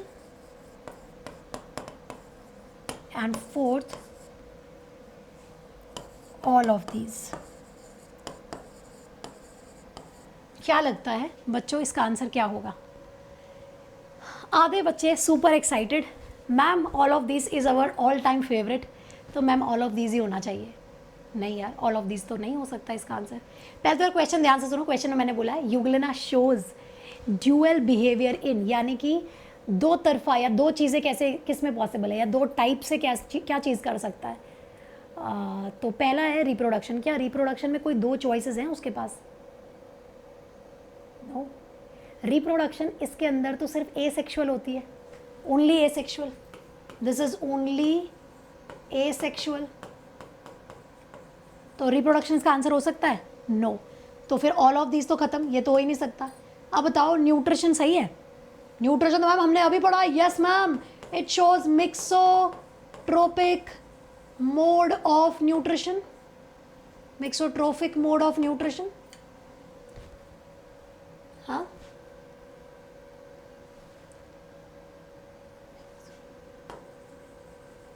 मिक्सोट्रोपिक mode of nutrition, yes ma'am, इसका आंसर 2 होगा। पर मेरे प्यारे प्यारे नन्हे बच्चों, आपने एक और मुझे ऑप्शन देना पड़ेगा एक्चुअली, ऑल ऑफ दीज के बाद मोर देन 1 भी देख देते हैं, मोर देन 1। अब क्या आंसर होगा? वैसे 5 ऑप्शंस वाला क्वेश्चन होता नहीं है, पर थोड़ा सा गेम को अप करने के लिए एक्चुअली मुझे पहली बार में ही दे देना चाहिए था, बट एनी हाउ चलो। What is locomotion? यार लोकोमोशन सही है या नहीं है? यार लोकोमोशन भी सही है यार, हमने नहीं पढ़ा था कि इसमें भी ये 2 तरीके करता है, one is metaboly and other is creeping movement, other is by flagella. Metaboly तो वही है, अदर इज़ बाय फ्लैजेला। तो यार ये भी सही है, ये भी सही है। तो वैसे तो मैंने अभी इम्प्रॉम्प्टो क्वेश्चन बनाया, otherwise it should have been 4 options and fourth should be more than 1, है ना, ऑल ऑफ दी अबव की जगह। बट सिंस अभी मैंने बना दिए तो यार आंसर इसका 5th होगा, that is more than 1, because nutrition is also right, locomotion is also right. और यार इस टाइप का क्वेश्चन किसी भी फॉर्म में तुमसे पूछ लेते हैं तो यार तुम आंसर सही लगा के आ जाना।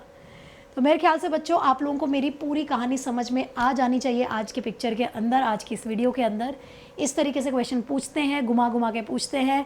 पर यार अगर आपकी तैयारी अच्छी है तो क्वेश्चन चाहे कितना भी घुमा हुआ हो, आप कौन से सीधे हो, आप भी इसको हैंडल कर ही लोगे, ठीक है। तो बच्चों मुझे ये पूरा किंगडम प्रोटिस्टा पढ़ाते हुए बहुत मज़ा आया। आई होप आपने भी इन्जॉय किया, आपने अपने नोट्स अच्छे अच्छे बनाए और आपको कुछ वैल्यू एड हुआ आपकी लाइफ में। सो यार I am really thankful to all of you. I will meet you in my next video. Till then keep supporting, keep liking, and if you don't like you can dislike also, no problem. हाँ ठीक है, कोई दिक्कत नहीं है, कोई pressure नहीं कर रही हूँ मैं कि करना मेरी वीडियो को लाइक नहीं करना, मत करना। बट मुझे लगता है यार इतना प्यार तो मैम के लिए बनता है, क्या कहते हो, बता देना कमेंट्स में। एनी हाउ चलो बच्चों, bye bye. You can follow me anywhere, you can follow me on my Instagram, and Instagram पे थोड़ी ज़्यादा एक्टिव रहती हूँ। यूट्यूब पे भी सब्सक्राइब कर लेना, नहीं तो वीडियोस आउट हो जाए, वीडियो मिस हो जाएंगी। और बहुत जल्दी मैं लाइव क्लासेस भी लेके आने वाली हूँ इसी चैनल पे, ठीक है। चलो फिर बाय बाय, दोबारा मिलते हैं, बाय बाय।